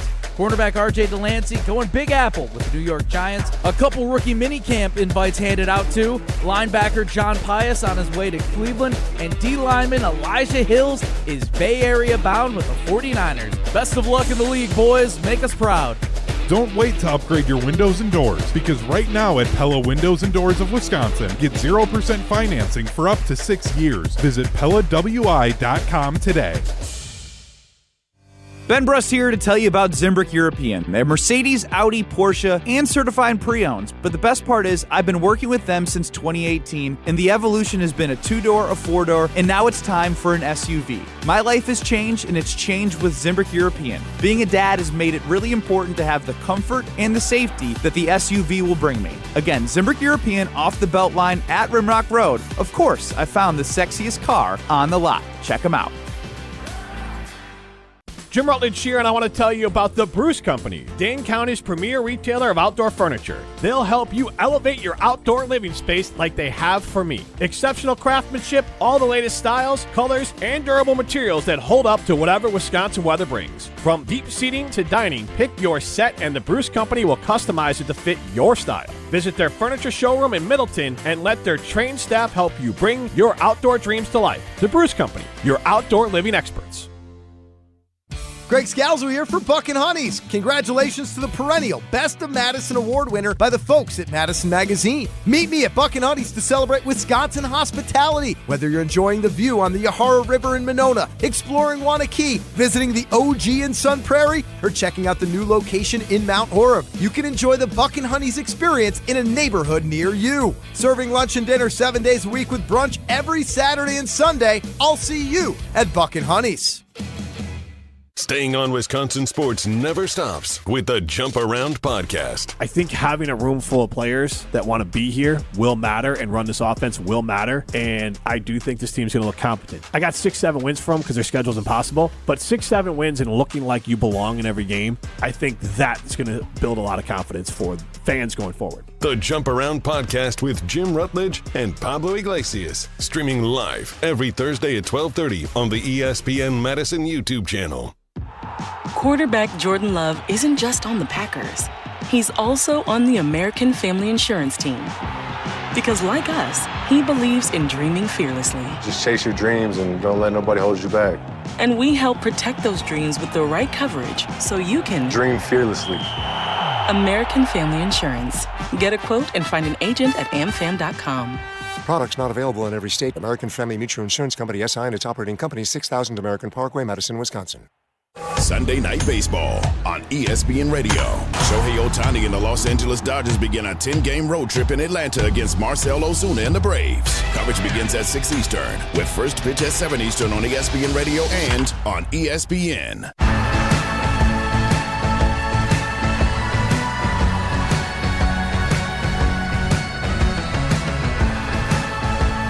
We've got less than a minute to go. Strouf and Jesse, your assessment of today's Q&A edition, and would you do it again? Jesse, why don't you lead us off?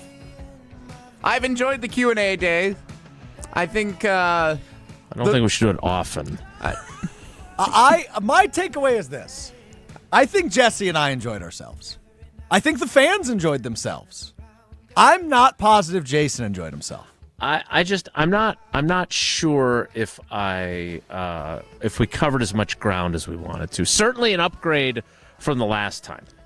Committing to it all show long instead of for the 11 o'clock hour like we did last time was definitely a But then we got some knucklehead move. land in a Cessna. Well, that was a question that was asked. That's what happens when we do a Q&A day. I do think there is some warranted critique from some of the fans, and you know how much I don't enjoy the YouTube dwellers. Mm-hmm. There might be some warranted critique on the length of some of the responses, derailing some of the other additional questions we could have gotten to. Wait, critique of my answers? I'm not pointing any fingers. There was some critique of the length of answers and how that could have impacted the amount of questions that were covered. Okay, well, I was going to say that some of the questions were too long. You know, Jason, no, there's an easy way to flip this, right? Flip it on the fans. They asked such great questions that got you thinking and rolling and really analyzing the questions they asked. All right. Well, we're out of time for this one. Lord knows Tausch misses time, so maybe there'll be another opportunity.